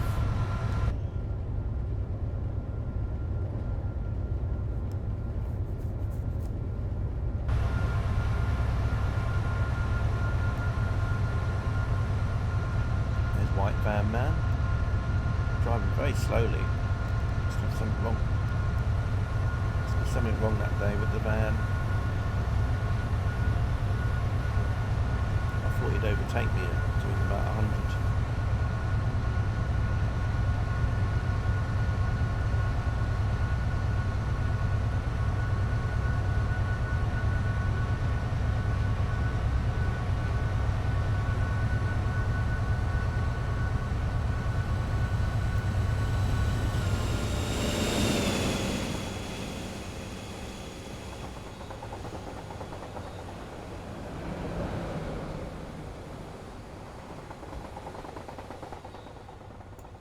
Don't know how long she's going to have to wait there for.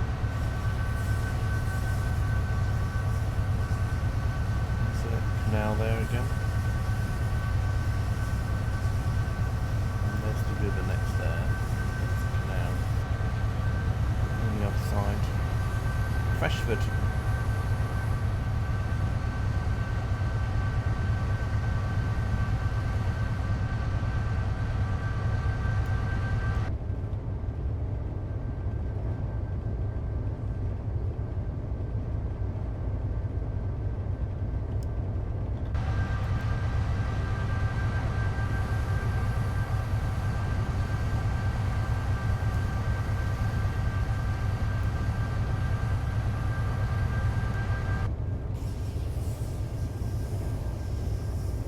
We've got a 30 coming up. Got to be careful. People must be amazed. They've never heard me say I've got to be careful before.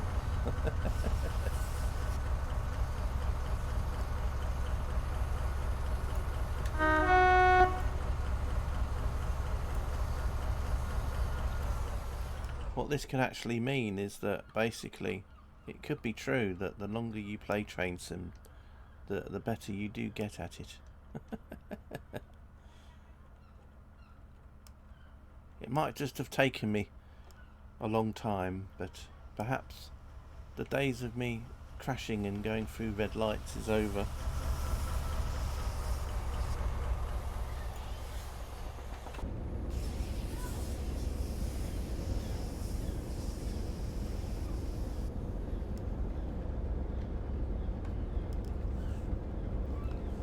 People will have to watch other people stream because I'll become too boring.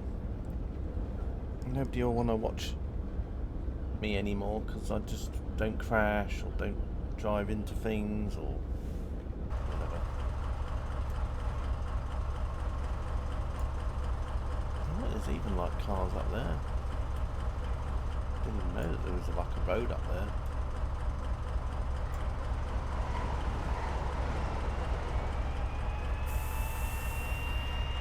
Wonder what that was. There's another canal boat up on the bridge there.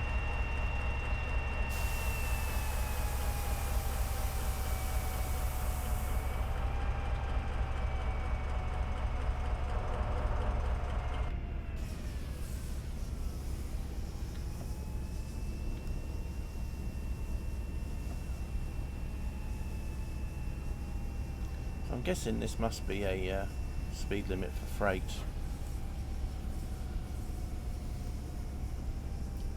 Thought for a minute there was a red light coming up. I thought, oh, here we go.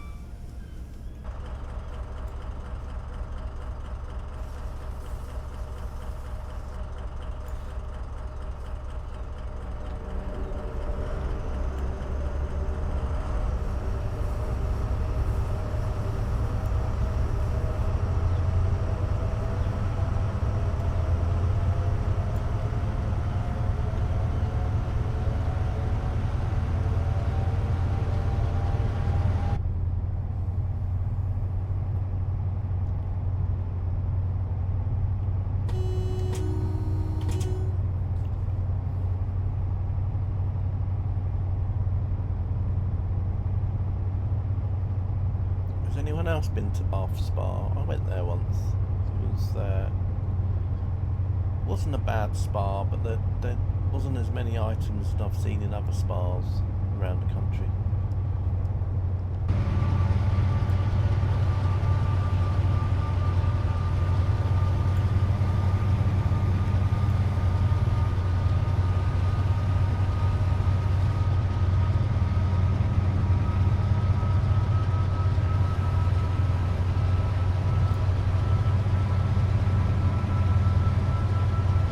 Spots some sort of course, let me know. Thanks. I still haven't seen it.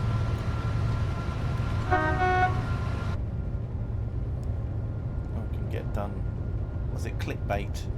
This is a clickbait stream. As it is, I'd started the stream and put Microsoft Flight Simulator 2024 as the game title. You missed that? Well, that's good.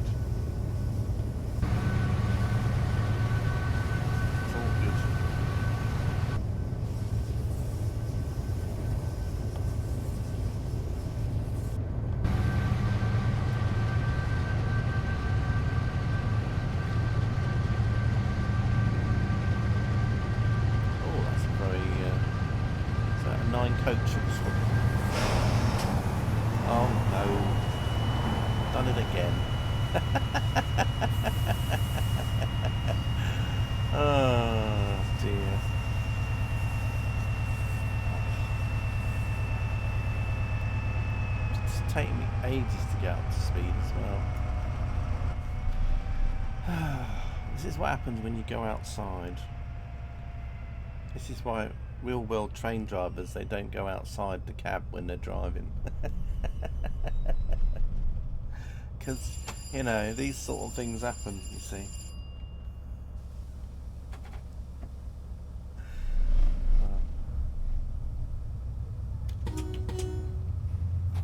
Never mind. Just makes the journey another 20 minutes longer, I suppose.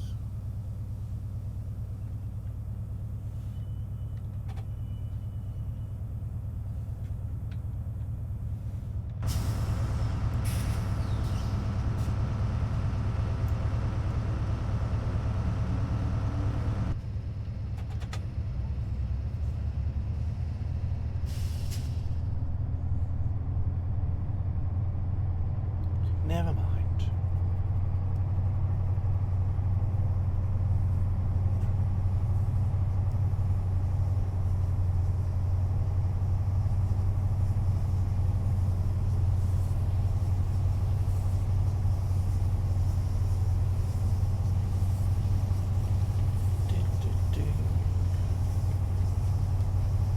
Don't know why I did that, but there we go. Maybe it's on this hill coming up.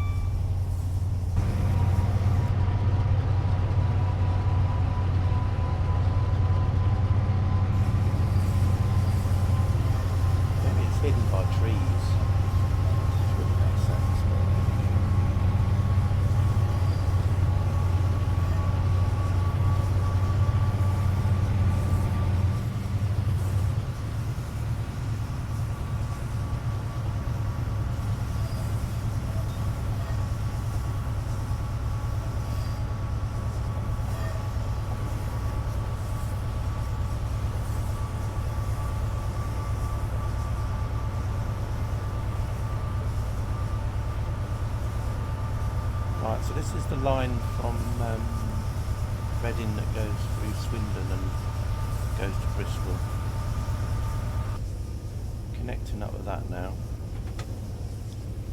And then we go through a park soon, which Egbert was kind enough to tell me the name of it the other day in a stream, and I've completely forgotten what it's called now.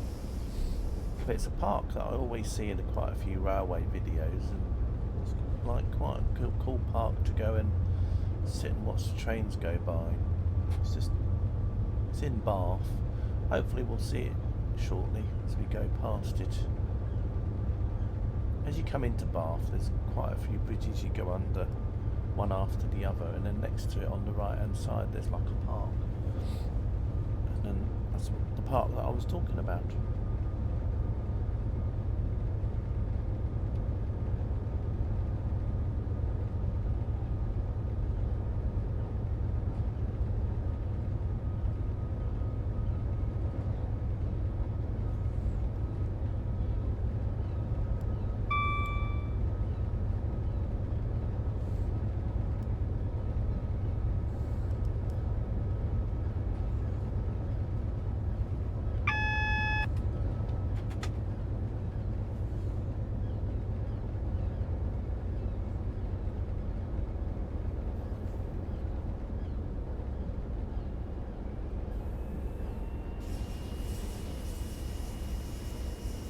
I think the park's going to be coming up shortly.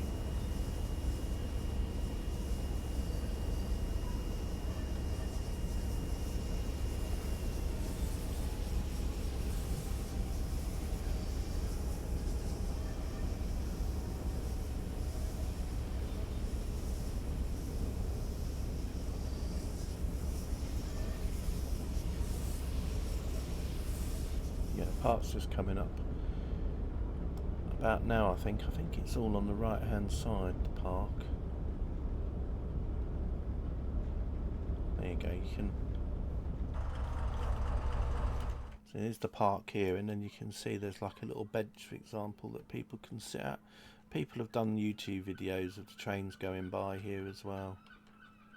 There's another little bench you can sit at here as well, so we'll just sit here and kind of get the same sort of view that you would do if you were sitting on the bench as you come past the park.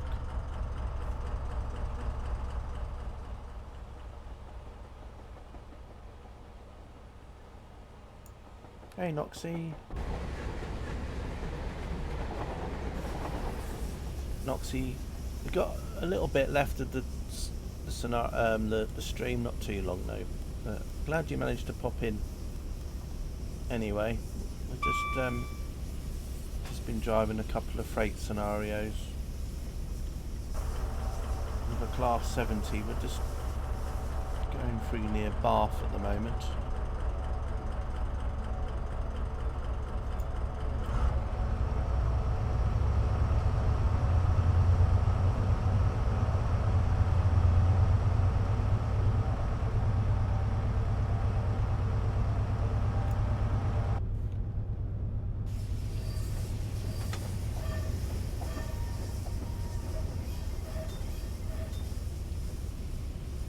So this is a 5-part scenario.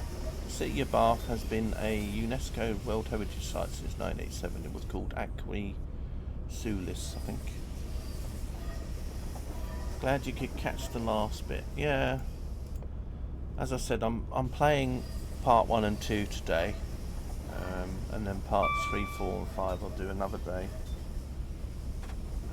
The scenario, you end up, if you join all the 5 scenarios together, you drive from just outside Reading all the way to Swansea, and it uses, as far as I know, 2 DLCs. Neat sky. Yeah, this is just no weather packs or cloud packs or anything.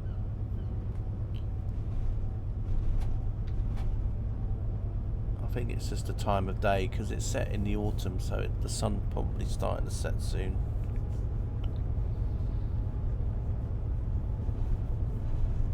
So Oldfield Park is the next station we're going to go through. So we're heading towards Bristol at the moment.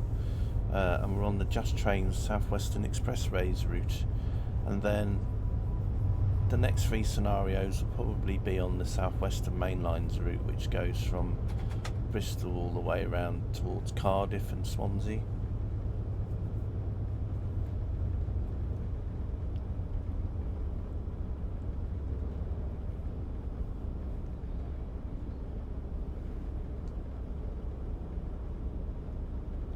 Let's see what that sign says.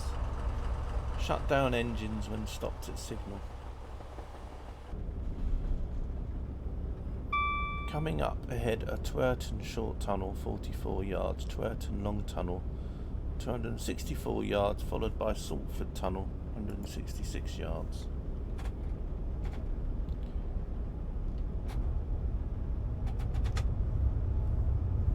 Anyway, we've still got about 10 miles to go, so you're going to have probably another 10 minutes or so of stream. Well, maybe a little bit more than 10 minutes, because I've got to post a link to the scenario as well.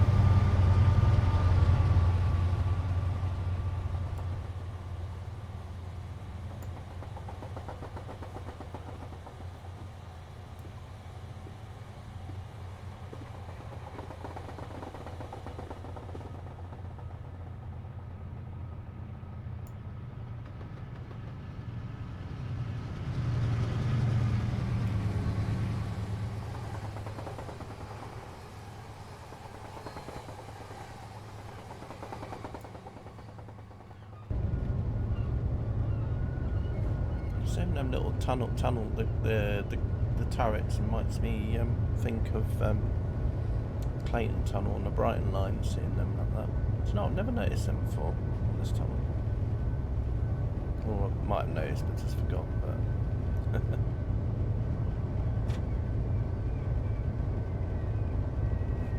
bit of a mixed football field there. You can have a bit of rugby and you can have a bit of soccer ball. If you want to be brave, you can even do a bit of both. Soccer rugby ball. Or foot rugby ball.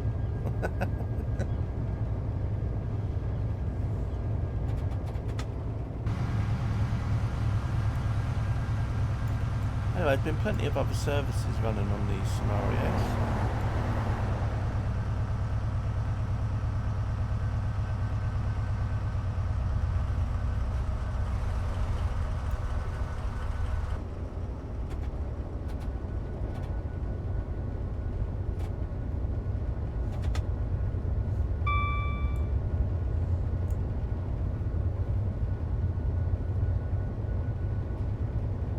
We don't go through Bristol Station at all, as far as I know. We just kind of come off it, sort of like avoid it, which we'll see probably no doubt soon.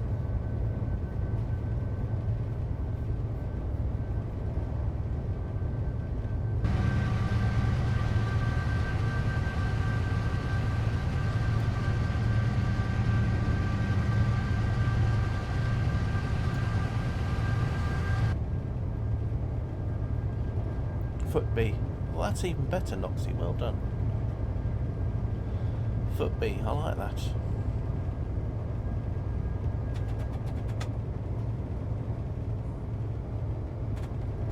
Footby. Yeah, I like that.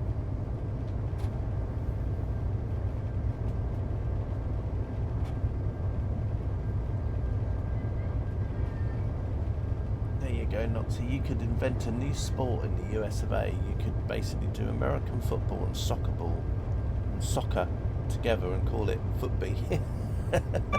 Or Soccerby.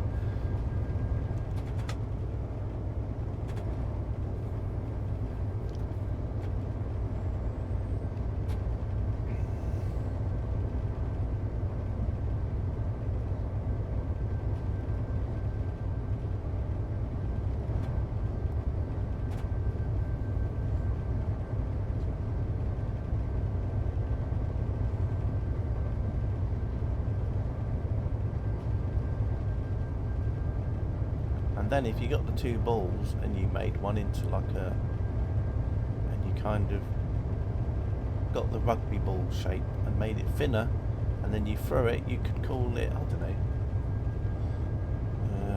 think of a name. Football is frisbee. Yeah, we could call it a frisbee. Oh, hang on a minute. I think there's something already called a frisbee, isn't there?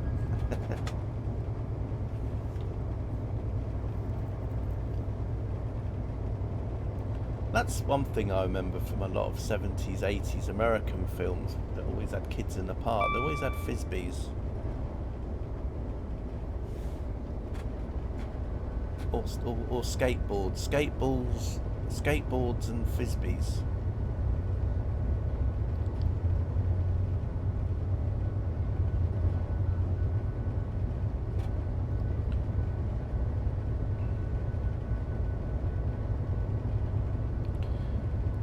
Keynsham is the next station we're going through. I like those exclamation marks. I think they're just warning drivers that CK is driving the train. I don't know.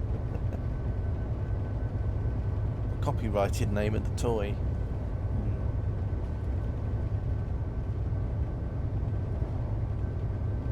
I used to have a frisbee when I was a kid, but I was never as good as when people used to do it on the TV though. And I certainly didn't have a dog that was very good at catching a frisbee.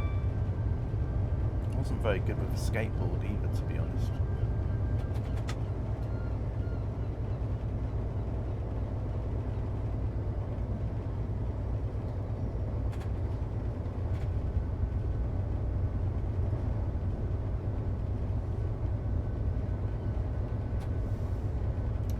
Keynsham.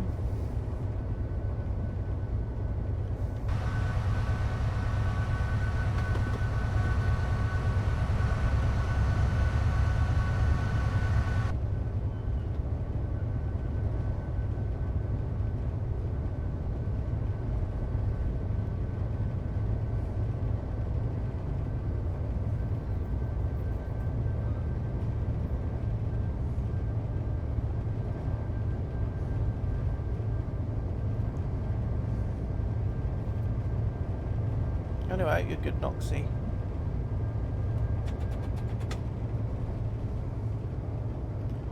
So what I'll do is once I've finished this scenario, while I've got the main menu up, I'll just quickly go on to Workshop and try and find the first part of the scenario, and then from there you can then, if you're interested, you can go to their Workshop page, and then you'll find all the other scenarios that you can then add to your train sim if you wish. Of course, make sure you've always got all the bits and pieces, because if you don't, it will tell you. But a lot of scenarios, as long as it's not the player train that's needed, you can normally just press F2 and skip. So you can still sort of enjoy it in some part.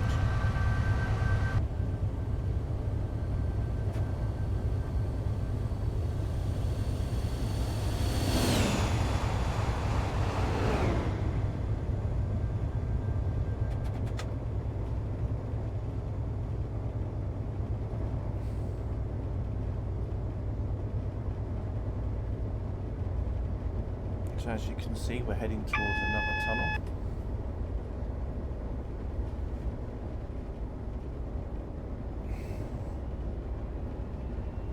I have to start slowing down here because it might be that I might have to stop at a red here.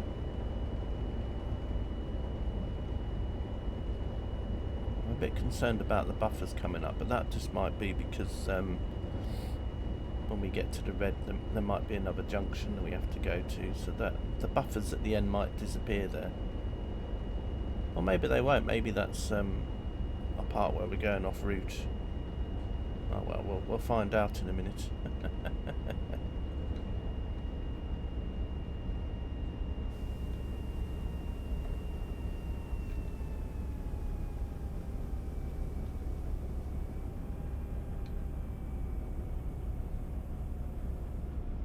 But yeah, as I said, it's been quite a while since I've driven the 70. I think the last time I drove a 70 was in those career scenarios that you would get with the South Wales mainline route.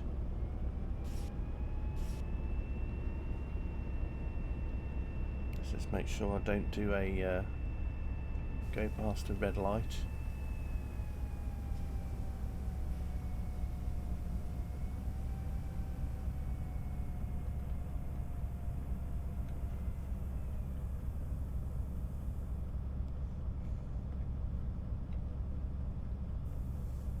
Now this might change when I go over this AWS ramp. It might not. There we go. It did.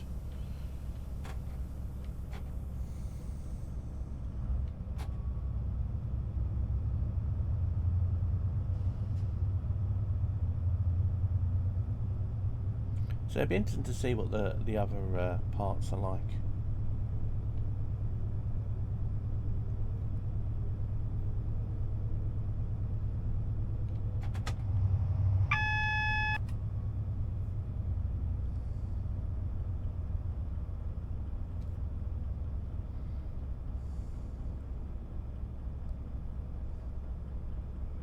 Oh, it looks like we might be going into like a loop there.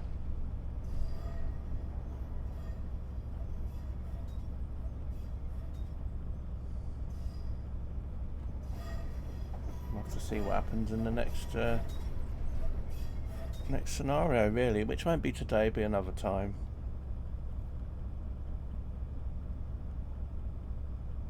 Oh, I know why. It's probably because you can go back onto this track here, but then right probably at the end is the buffer. Yeah, that's all.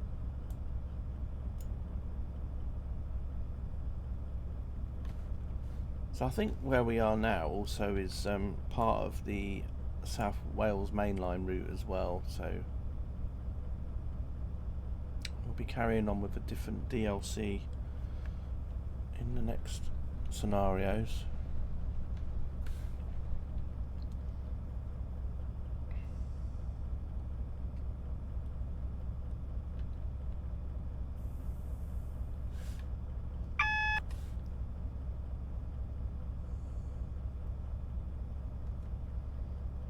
I hope you've enjoyed the streams. As I said, I'm quickly going to go and look on Workshop and just paste the link to the first part of these scenarios, and if you're interested in subscribing to that scenario creator or having a look at the other scenarios they do, then feel free.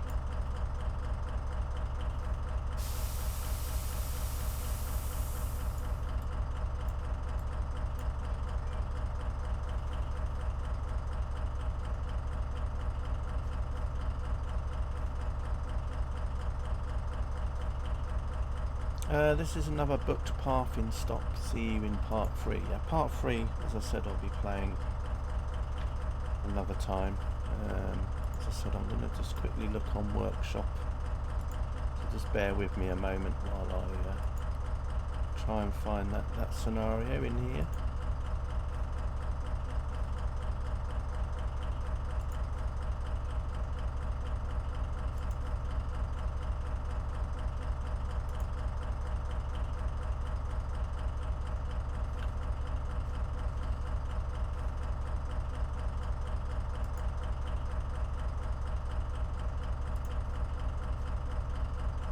Waiting for it to go. So yeah, anyway, here's the link to the scenarios by P. John and Lynn. So you can get so yeah, it's P. John and Lynn's are the names of the scenarios creator.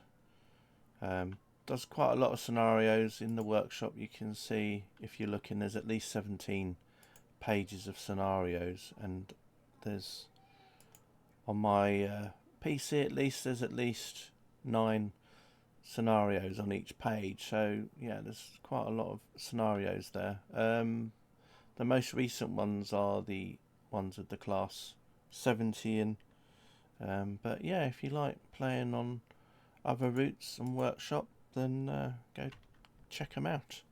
Might find some cool stuff on there. Anyway, so that was on Southwestern Expressways. And yeah, right, I'm going to head off now. So thanks for watching the stream, everybody. Katie was here, Noxie was here. We had John Ramos in earlier. Graham G. Cook Scotland in as well. Carder, of course, was here also. And anyone else. Marco Stew popped in as well at near the beginning. So yeah, if you've all been lurking or whatever, that's all cool. Hope you enjoyed. Don't forget there's always going to be a VOD, and those of you that like YouTube, then these videos will also go up on YouTube as well as just as a video. So yeah, thanks everybody. I think I mentioned you, Noxie, as well. If I didn't, well, I'm mentioning you now. So yeah, thanks everyone. Take care of yourselves, and see you again another time. Thanks for watching. Bye for now.